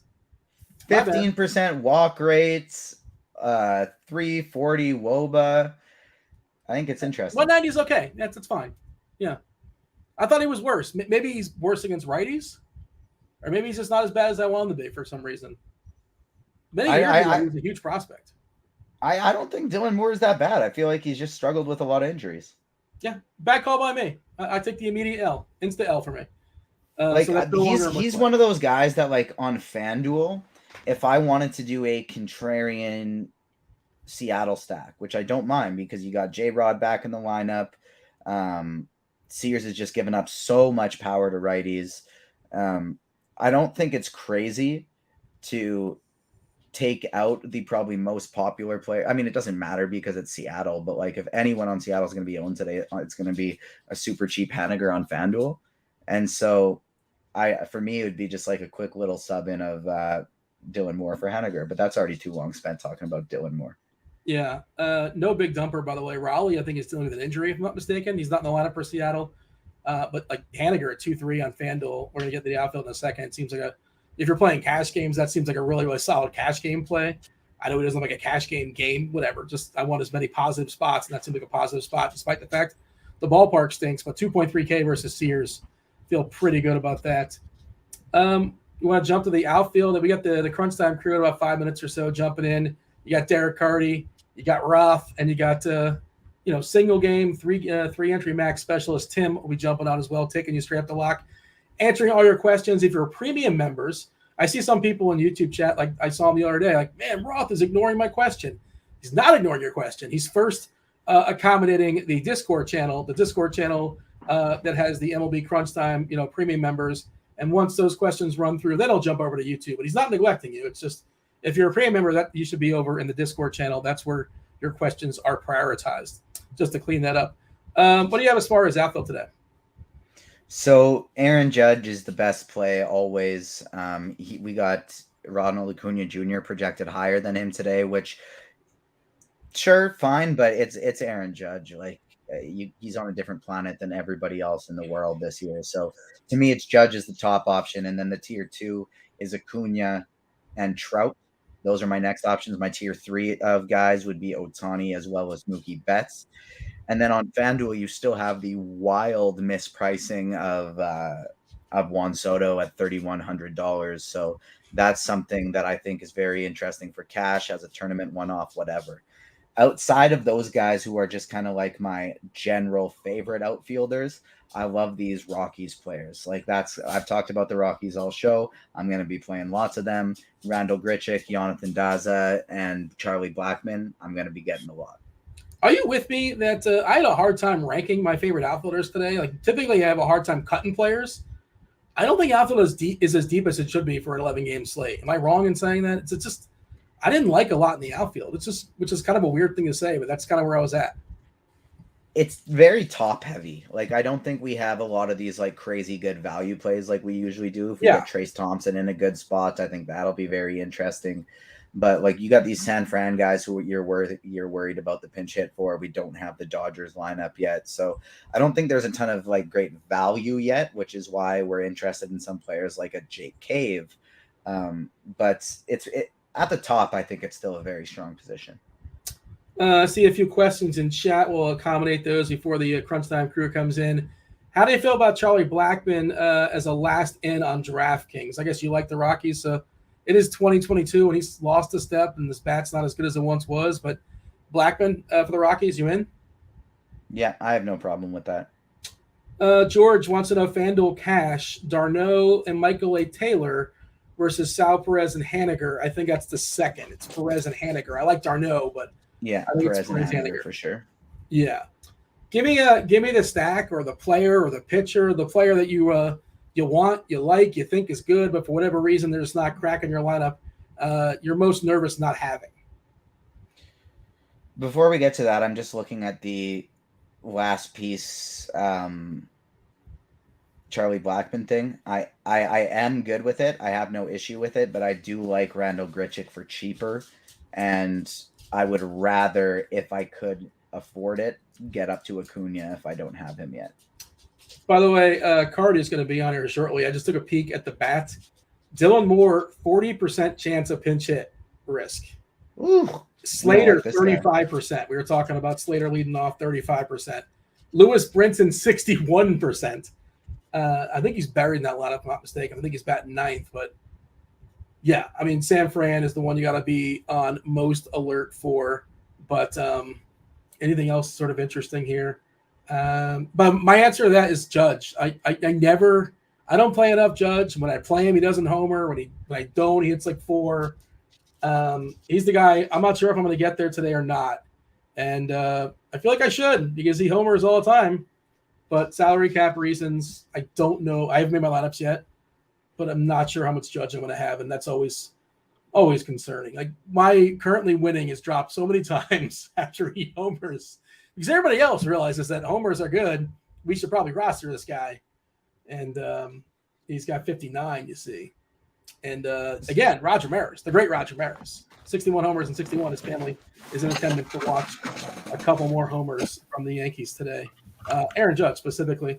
Hey, Kevin Roth, I guess we'll be jumping into just a second. I'm looking at a green screen right now, but I believe we got the crunch time guys here right now. And the last thing I kind of want to say regarding there aren't that many players I'm afraid to not get to today because in my opinion, I've just kind of been noticing lately at this point in the MLB season, I feel like people are just kind of trying to get too cute with things. And even in tournaments, you can really just play a lot of the best plays and they're not really overowned in any capacity. So the player I'd be closest to most worried about being underweight on, and I still won't be really underweight on, would be Charlie Morton.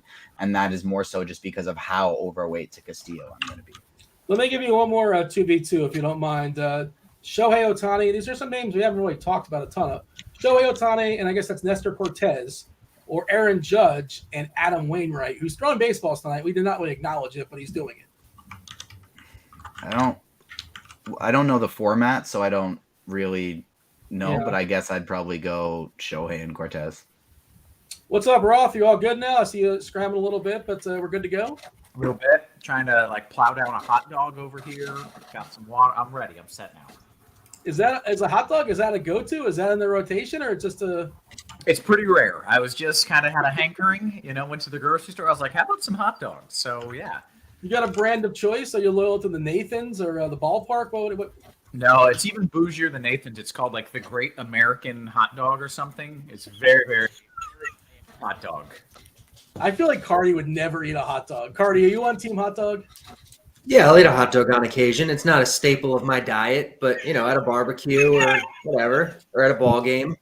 Yeah, at a ball game, sure. Throw some peanuts in there as well. How about your Tim? Break the tie, or just are you on Team Hot Dog as well? Sure, why not? Oh yeah, definitely. I'm definitely on Team Hot Dog. There you go. Roth, I saw a little bit of update as far as weather. We're not freaking out, right? It's a little bit of an adjustment, but it's there. You're going to keep an eye on it. But I got to get out of here because my dogs are being weird, but have a great show, guys. All right, TJ. All right, later, man. I'll step aside too, unless you got anything else for me. I'm happy to yield. Nah, you can clear out. I'll take it over here with weather, and we'll bring it right into the old crunch time.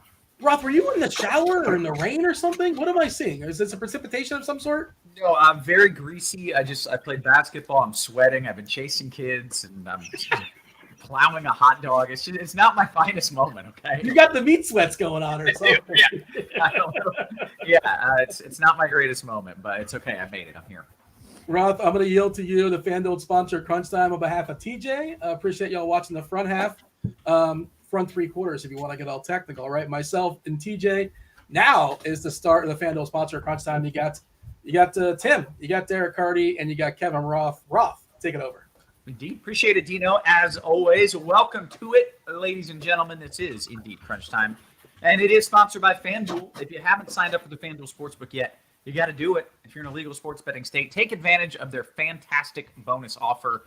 The no sweat first bet is not like me because I'm sweating. This is the no sweat first bet up to 1K. Terms and conditions do apply. So make sure you're getting in on that action. Happy to be joined by a couple of the sharpest minds in the biz. One of those being Mr. DerekCarty. He is the Chief Executive Officer of the BatX Enterprises. And he's got the nicest home on the block. Carty, how are you? Doing pretty well. How about yourself? Well, I'm just surviving. You get kids doing better, you're doing good. You're just surviving, man. Yeah, but I am. I'm making it, man. That's what counts. We got Tim as well. What's happening, man? Good. How are you doing? How you doing, Kevin? You doing all right? You a little sweaty there? I'm doing poorly. This has been established. It's not great. But hey, we're happy to have you. It is apparently only our second show together, though I swear we've done more than that. It's my first show with Carty, though, so it's a real honor to do a show with Carty. Yeah, I was thinking this is our first show. We have a week and a half left of MLB season, but it'll be fun. Right? Yeah. Yep. Okay. Well, hey, don't screw it up, guys. You get one crack at this, so don't mess it up. Happy to have you both, and as Dean mentioned, a little bit of an adjustment to the weather forecast this morning. It looked like everything would be fine. Now it looks like everything is still going to be fine, but we'll probably have a late start in Chicago. When I do these forecasts, I look at the automated forecast, and if there's a chance for rain in one of the games, then I do a manual forecast. It's that easy. And for whatever reason, the automated forecasts in Chicago are always trash. And, they had no rain, and then I looked manually, and I'm like, no, it's going to rain. I don't know why the National Weather Service there thinks it's not. It is going to rain. But it's just going to be a late start, if anything, and then they're going to play uninterrupted. So don't stress over it. Don't sweat like me.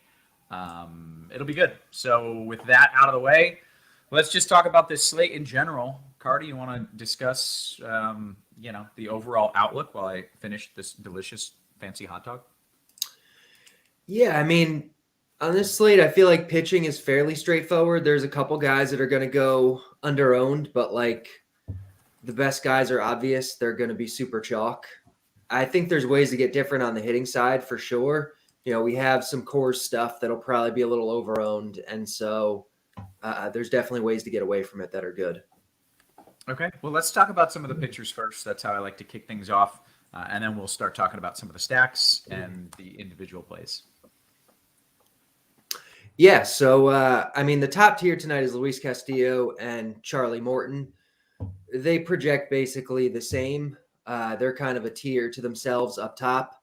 On DraftKings and Cash, you're just pairing them, and that's it.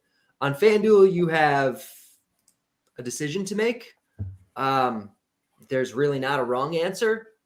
I guess I slightly prefer Castillo, especially since it seems like he'll be the higher owned of the two, so you just kind of eat that a little bit in cash.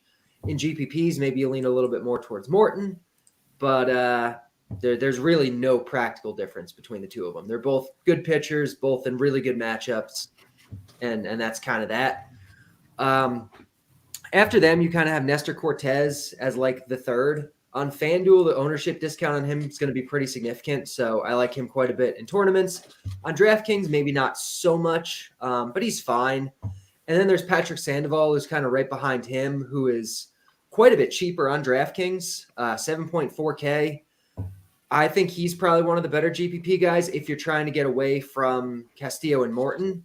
And then there's a couple like more off the board guys that I think are interesting and more for DraftKings than FanDuel, but they're going to go under owned. Like Mike Clevenger, yeah, he's got a tough matchup tonight against the Cardinals, but he's a good pitcher. He's cheap, and he projects for like basically no ownership. He projects for 3.5% ownership on DraftKings tonight, which is silly. And then I think if you want to get weird, you can play a guy like Cole Ragans, who also projects for no ownership. He's 5.2K. The matchup is good. Like, I think he's fine, and maybe like Austin Voth if you're trying to expand your pool. So that's kind of pitching. You didn't mention the priciest pitcher of all. I mean, does he just suck? Does Dylan Cease? Is he just no interest at all? You can ignore Dylan Cease straight up. Like there's no reason to play Dylan Cease. Okay, all right, fair enough. Tim, take me through your thought process here on pitchers in general. Yeah, so I'm definitely in agreement with Carty about Castillo. He would definitely be my favorite raw point pitcher if I'm not worried about ownership. If you're looking to do some pivots, I'm not as on board with Cortez on either site as Carty and the Bat are. Not to say that it isn't a great matchup. I'm just a little bit concerned about potential pitch count issues. There is, I guess, limited ceiling. He'll probably be limited to 80 pitches or so. Yeah, so like if you look at like what the Bat says, there's a $2,400 difference between Cortez and Sandoval, and they have pretty much the same ceiling. So I'd much rather just get the Sandoval. But the safest pairing is definitely Castillo and Morton. I am completely fine with a guy like Austin Voth on DK if you want to go lower and play like maybe like all the expensive Atlanta bats or something like that. I would not completely cross Dylan Cease off of the off your board today, but I totally understand why projections don't like him because it's such a bad strikeout matchup against the Guardians.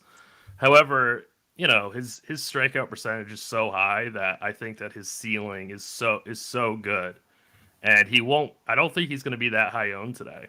So I think he's an interesting tournament pivot. Okay. Any other guys you want to name here?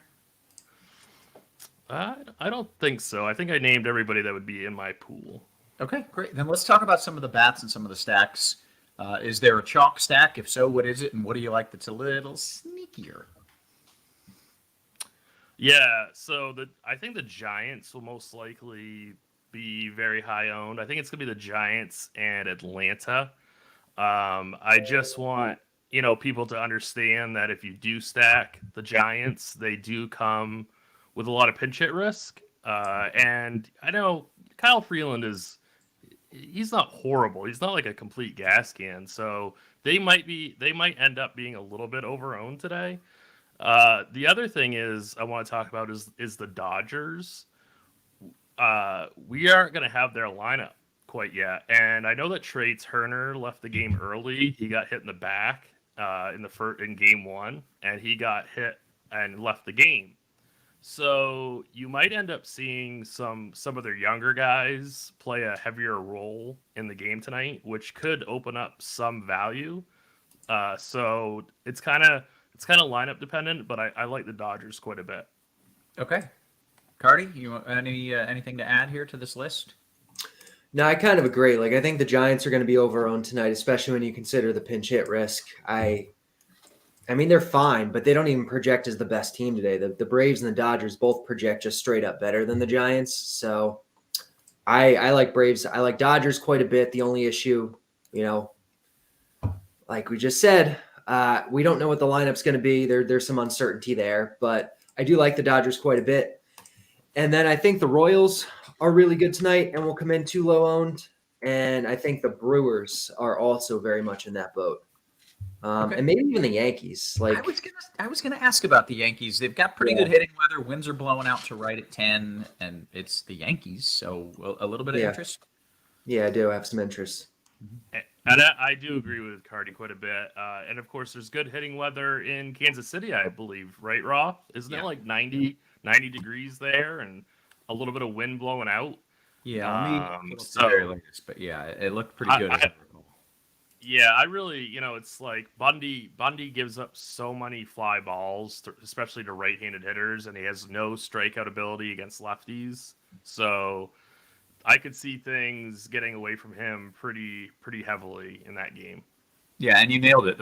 95 degrees at first pitch, wind gently blowing out to center, decently humid. It's definitely solid hitting weather there in Kansas City as well. Yeah, this time of year, you just don't get that. So, right. And again, Bundy I think he has pretty big fly ball splits, and he's a reverse splits pitcher. So I love to get to some of we'll talk about it, but I love guys like Sal Perez and Bobby Witt today. Yeah, we're getting to the part of the season again. It starts early in the season and then again late in the season where you can get some really dramatic splits in the weather. Like you can get some of those games that are in the mid 90s. And if there's a cold front moving across the country, you can also see games that are played in the 50s. Like there's big ranges again. So it's an important time to consider weather early in the season and late in the season. For most of the season, you should always consider weather, but everybody's hot in the dead of summer, but it's getting interesting again. So make sure you are watching that. Okay, guys, with that out of the way here, I think we go a little position by position talk. And Tim, you want to start us off with what we're doing at catcher? Yeah, so I'm sure Carty will mention Sal Perez as like your premier cash game option. I don't know, it kind of depends on lineup construction because he is quite pricey on DK at 5,200, but I think he's just in a smash spot today. So I think he's worth paying up for. I don't mind a guy like Gary Sanchez, and Atlanta's in an amazing spot. I'm not sure who's going to be more owned, Contreras or d'Arnaud. I'd be more inclined to play d'Arnaud with a $600 savings, but it's kind of up to you. It's kind of depends on ownership. And I think that you could punt with Joey Bart, but I think I'd rather pay up at catcher today. Okay. Carty? Yeah, Sal Perez is the top guy, and I think over on Fanduel, where he's 3K, you can make a case for him, even though you don't have to play a catcher. Sanchez is the guy, though, that I kind of like the most. I think this is a really good spot for him because, first, we mentioned the weather. It's easily the best hitting weather of the day in Kansas City. Mm-hmm. And he's a guy who has power and strikes out.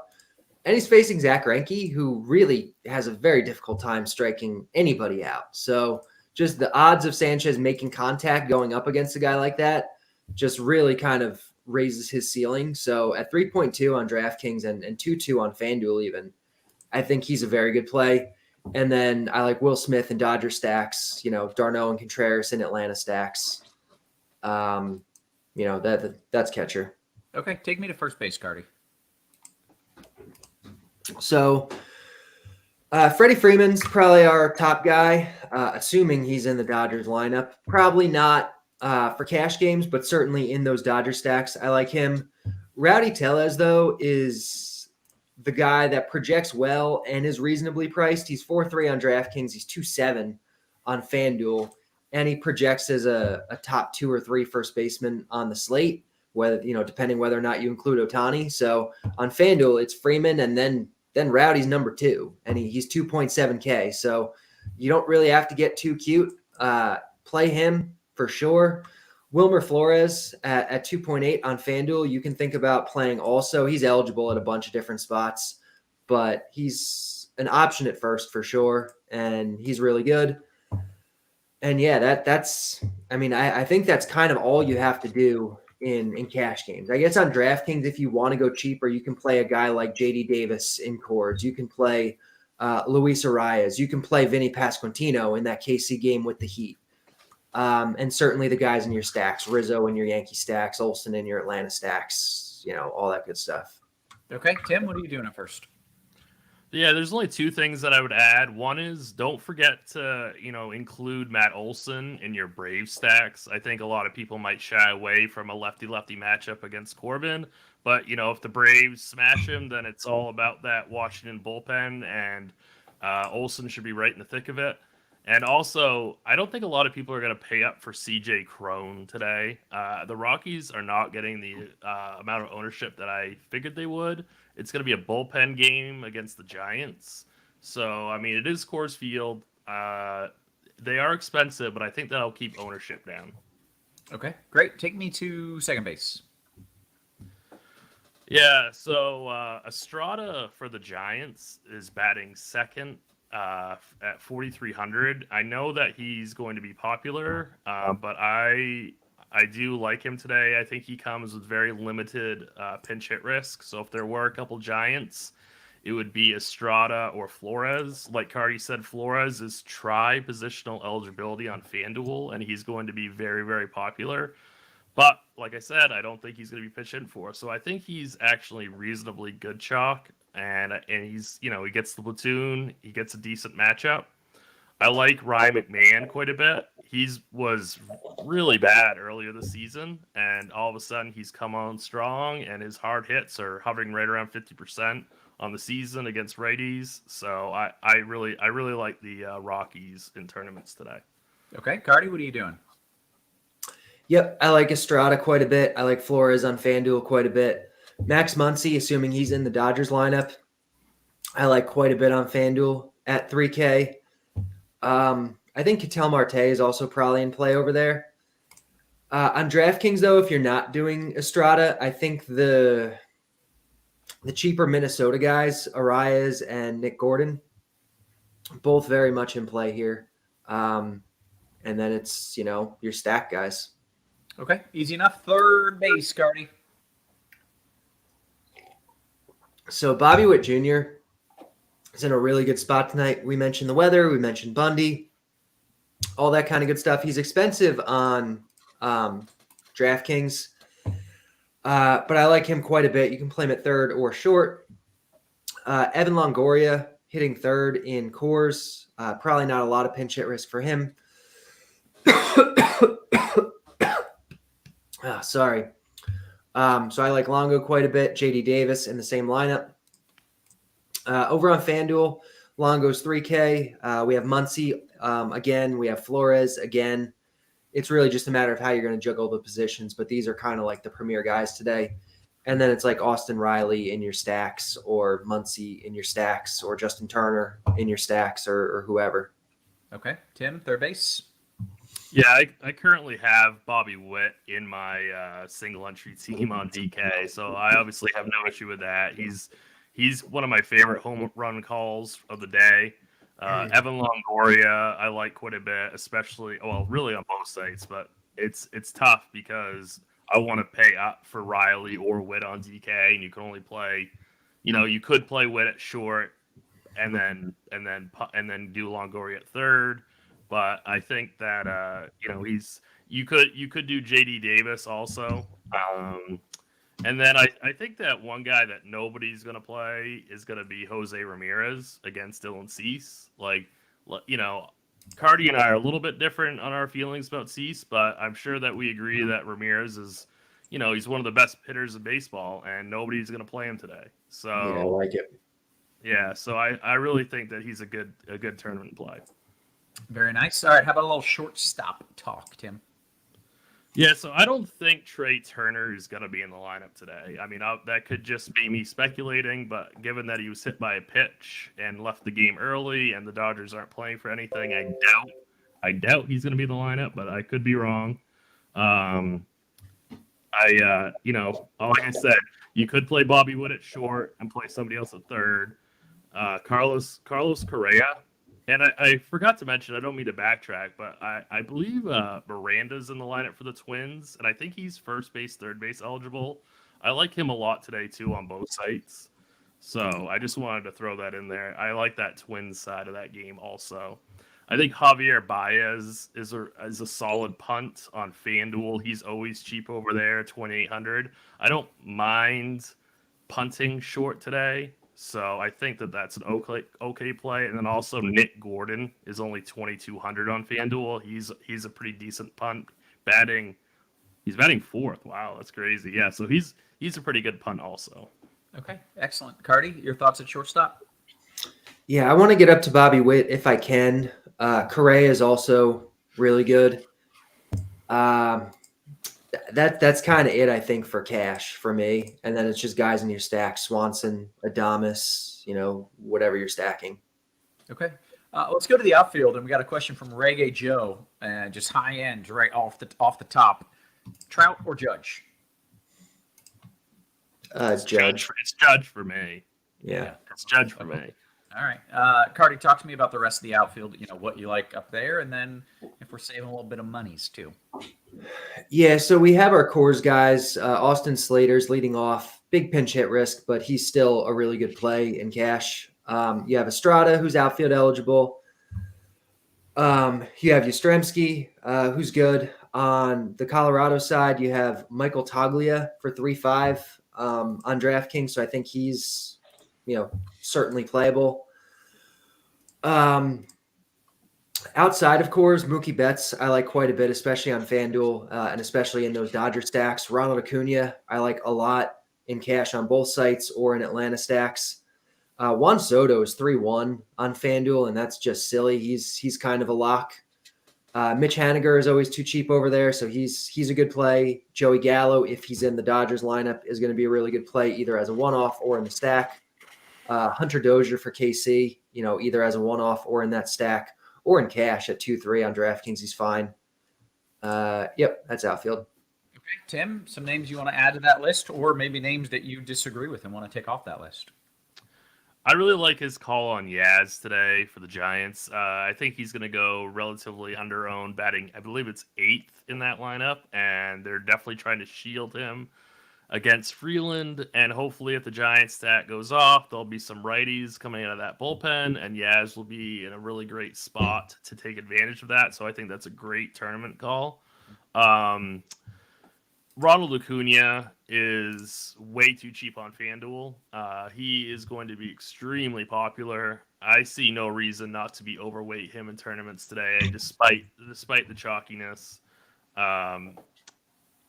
There's guys like Randall Grichuk, who's 2,700 on FanDuel, that I like quite a bit in tournaments. The Rockies kind of have this. They've got some expensive guys, some cheap guys, and I think they just fit really well for stacking purposes. And I don't think that as much ownership is going to follow that potential. Juan Soto, like Carty said, he's way too cheap. At least they priced him over 3K today, so that's an improvement on what they've been doing. Joey Gallo is only 2,100 on FanDuel, and he's 3,200 on DK.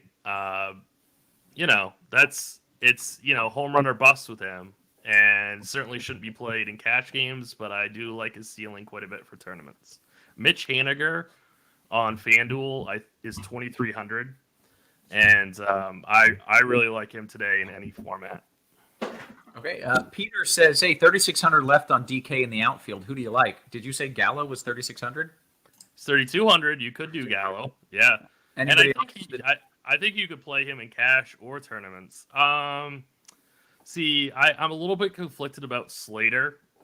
He's going to be kind of like your chalky cash game, but I also think he comes with extremely high pinch hit risk. So I'd kind of prefer going with Gallo, as weird as that sounds, because Gallo can be wildly unpredictable.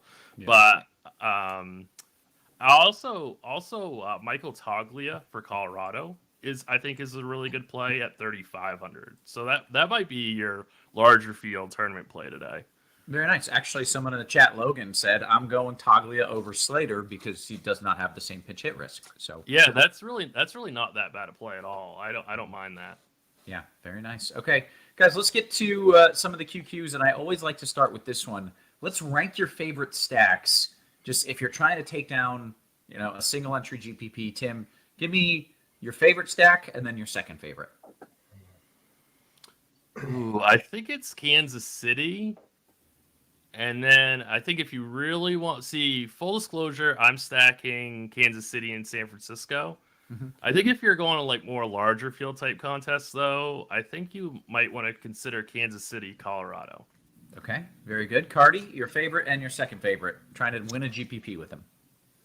Probably Kansas City, and assuming we don't get a Dodgers lineup in time, maybe Atlanta. Okay. Would it not getting a Dodgers lineup in time be better? Well, it's tougher because you might put a stack together and the guys don't play and you have to juggle the whole thing. And it is easier if you know who's actually playing. We're not afraid of tough, Carty. We're looking for ownership dips here. We want tough. We're looking for tough. All right. Let's get to some QQs. If you guys aren't hanging out in the RotoGrinders Discord, what are you doing? It's where the party's at. There's like 82 different channels. We've got a crunch time channel you can pop in. I imagine there's batch. There's a bat channel. There's a blitz channel. Carty, do you monitor it constantly? Yeah, no, I'm always hanging out in there, asking questions. Seeing what people are talking about. There's a lot of really smart people in those groups, so it's they're great. There you go. All right, make sure you're getting in that RotoGrinders Discord. Good stuff goes down there. All right, let's get to some of these QQs, starting with the RotoGrinders Discord, and we'll go with Sherman's Tanks FanDuel Cash question. Carty, I'm coming to you. It's all so good. Trout and Sal Perez or Judge and Gallo? Probably Judge Gallo. Okay. Aside FanDuel Cash, Tim, this is a 3v3 coming your way. Flores, Muncy, and Longo Dongo or Toglia, Estrada, Blackman? In cash, it's the first one. Okay, very nice. Beast Mode says, Carty, FanDuel small field GPP, Shohei or Acuna? It depends on the rest of your lineup. Acuna is the better play, but he's going to be a lot higher owned. Which one do you want in your lineup? Ohtani's really good too. Yeah. Okay. All right. If you're rolling out straight chalk, go Ohtani. If you're already off the board, go Acuna. DK Cash question here. This one's for you, Tim. Another 3v3. Sanchez, Massey, Judge, or Sal Pal, Estrada, Taylor? I'm going to have to go with the one with Judge. Okay, nice. D-Rock, DKGPP. Are we in agreement Judge hits a bomb tonight? There's a chance. Oh, come on. Like, I honestly think there's like a greater than 50% chance. There is not. When it happens, I'm going to say I told you, and you're going to say that doesn't mean anything, but I'm still going to say I told you so. No hitter ever has a greater than 50% chance of hitting a home run. If they put a park on the moon, maybe.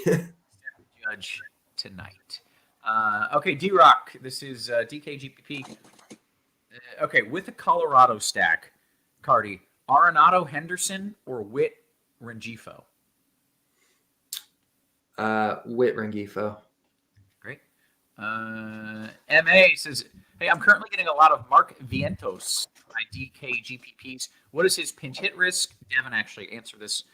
3% pinch hit risk according to the bat. Are either of you worried about Vientos getting the hook? No, but I'm also not really thinking about Vientos. He's low on the list. Yeah. Tim, any Vientos in your lineups? No, I only built one lineup, and he did not make the cut. So He would not with one. All right. Let's see here. Okay, FanDuel Cash, Tim, this one's for you. Slater Trout or Riley Soto? in FanDuel, you said? Yes, indeed. I guess it's Slater Trout. Okay, all right. BHB DK Cash 2v2, Carty, Davis, Doja, or Pasquantino and Taylor? What Taylor is this? Is this Chris Taylor for the Dodgers? Is this Michael Taylor maybe? We'll circle back. Let us know what Taylor this is, because God knows I have no idea. Jay says, DK single entry, Carty, I'm coming right back to you. Atlanta main stack with a Kansas City mini, or Kansas City main stack with the Yankees mini? I mean, I really like them both. I don't have a problem either way. The Atlanta one's going to project better, but it's also going to have a little more ownership. Like, I like them both. I think that kind of matters also, like what you're trying to do. You're trying to finish first. Like, you're probably not going to finish first with the Atlanta stack there. So, but you're probably going to cash more with an Atlanta stack there. So it's kind of like up to your kind of goals with it. Okay, excellent. Okay, it was Michael Taylor. So to circle back, Carty, Davis, Dozier, or Pasquantino, Michael Taylor? I guess Davis Dozier, but either one is okay. Okay. Raymond, Tim, this is for you. FanDuel GPP, we've got 7 minutes or so left. Do you like Jimenez or Stanton? If I have to pick one, I guess Stanton. Okay. I mean, it depends on the rest of your lineup, but just a 1v1, I go Stanton. Okay. Scorekeeper says, how about, Carty, a little Luis Ortiz at SP2 in a DK GPP? His minor league numbers are great. The Yankees do swing and miss, and he's going to come in like 2% owned. No. No, the Yankees are a below average strikeout team, actually, especially the lineup they're rolling out tonight.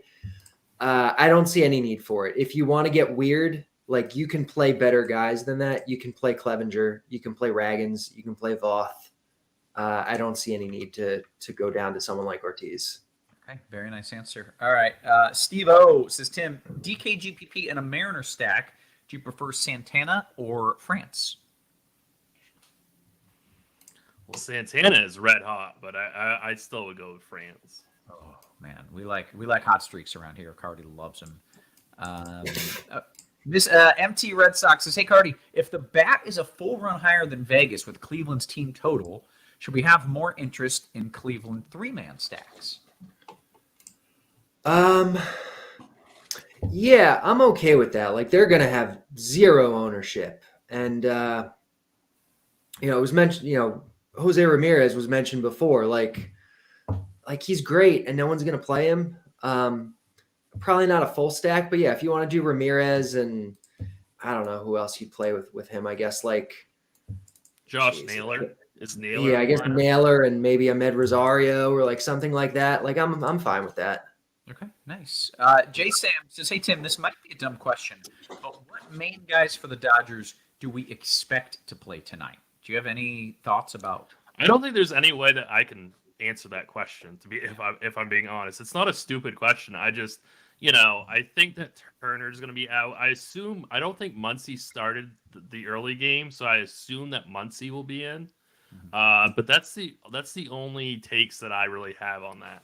Okay, that's fair. Yeah, we'll wait and see what happens with that. FanDuel Cash, Carty, this one's for you. Swanson or Witt, straight up? Witt. Okay. Carolina guy, Tim, right back to you. FanDuel GPP. Last piece, R. Grossman. I guess that's Robbie, but we're going to call him Rex. Rex Grossman or Vinny P? If you're playing an Atlanta stack, then round out your stack. But in a vacuum, I prefer Vinny P. Okay, great. Achilles DK Cash question. This is a 2v2 Carty. It is Flores Estrada or Massey Judge. Flores Estrada. Wow, okay. King says DK GPP one-off You want Stanton or Blackman straight up, Tim? I guess Stanton. Okay, very nice. I am jumping on over to the old YouTube chat here as we've caught up. So let me take a few of those questions. So I'm scrolling down. Jason Garnett says Judge might be a coin flip to homer. He's a coin flip to homer, Carty. I don't give a damn about your percentages. Is 27%. Get that out of here. 51% chance to hit a homer. That's what the Roth intuition says. And that's just tonight, like just randomly tonight, he's going to be 50% chance instead of like 25 to 30 like every other night? Or is he going to be 50% every night from here to the end of the season? Just tonight.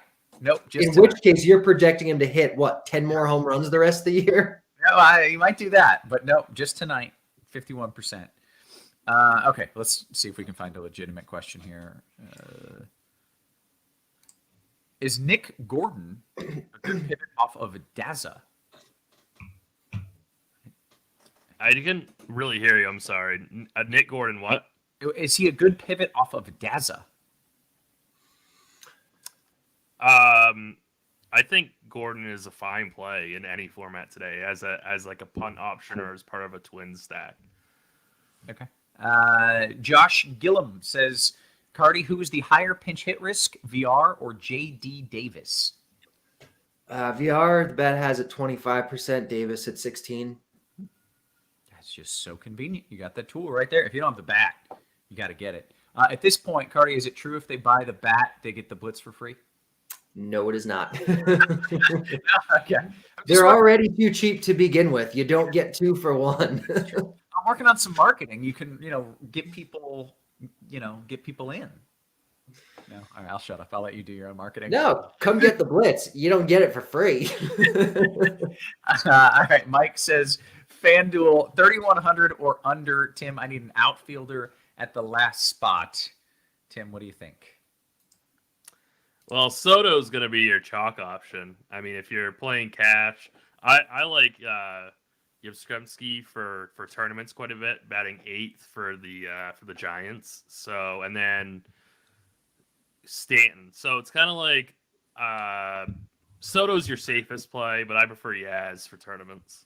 Okay, excellent. Who are the home run picks for tonight? Okay, I'll go Judge. Tim, I feel like yours has got to be Yastrzemski, but maybe not. Yeah, I'm going to go with that. I'll go with that, Roth. I think I like that. Okay, Carty, you got a home run pick for me? Judge does have the highest chance, even if it's not 50%. 51, baby. 51. Well, I'll say Rowdy as the non-Judge pick. Very nice. Okay, let's see. A couple more questions here are coming up on lock quickly. FanDuel Cash, Carty, Gordon, or Haniger? I'll take Haniger first. All right, Tim Achilles says DK Cash, Sal Powell and M.A. Taylor, or Sanchez and Flores? Ooh. I think it's Sanchez Flores for cash. Very nice. Carty, Jay says DK single entry, better one-off, Swanson or Correa? Probably Correa, but I'm fine either way. All right. Coming up on the lock here. Shout out to Cleveland Picker. He says, just want to say good luck to everybody tonight. Thank you. Good luck. Good luck to you guys as well. See you at the top. I like that. That's where we're going to be. Okay, here we go. Peter Porker says, DK tournament, Carty, 3,600 left for an outfielder. Who do you like, or do I just play Bader at 26 and eat the $1,000? No, I wouldn't eat $1,000. I mean, it all depends on the rest of your lineup. Like, is it chalky? Is it not chalky? Like, Slater's your best guy, but Slater's going to be chalky. Slater's got the pinch hit risk. Like, do you want to eat that chalk? Like, what's the rest of your lineup? There's not a real answer to that. Yeah. Okay. Wait for that Dodgers lineup to come out and play like Chris Taylor or Cody Bellinger or something like Or that. Gallo, yeah. Yeah. Okay. Bryant says low salary team in the slate. He didn't do any punctuations. I'm not even sure that's a question. But let's pretend, Tim, he's asking, who's your favorite cheap stack? I would say Kansas City on DK. Yeah. Yeah. Very good. I really don't mind like a couple cheap Guardians on FanDuel. But yeah, those are kind of like, and of course the Mariners. The Mariners are pretty cheap, and depending on the Dodgers lineup, that could be a really cheap stack too. Okay, very nice, guys. We have hit the lock, and if you're watching this on YouTube, you should hit that like button and the subscribe button, and whatever other buttons are there other than the thumbs down. If that exists, don't hit that one. Hit all the other buttons because this is free content bringing to you from our sponsor, FanDuel. Of course, we appreciate them. We appreciate you as well. Anything you guys want to add here, Carty, Tim? You feel good about what we've accomplished today? Feel good. Yeah. I do as well. Judge, don't forget, hitting the bomb. Let Carty know. I told him so when it happens. So for Carty and for Tim, for our wonderful production crew, always working hard behind the scenes, guys, we appreciate you. We love you. And we will catch you tomorrow. You have been crunched.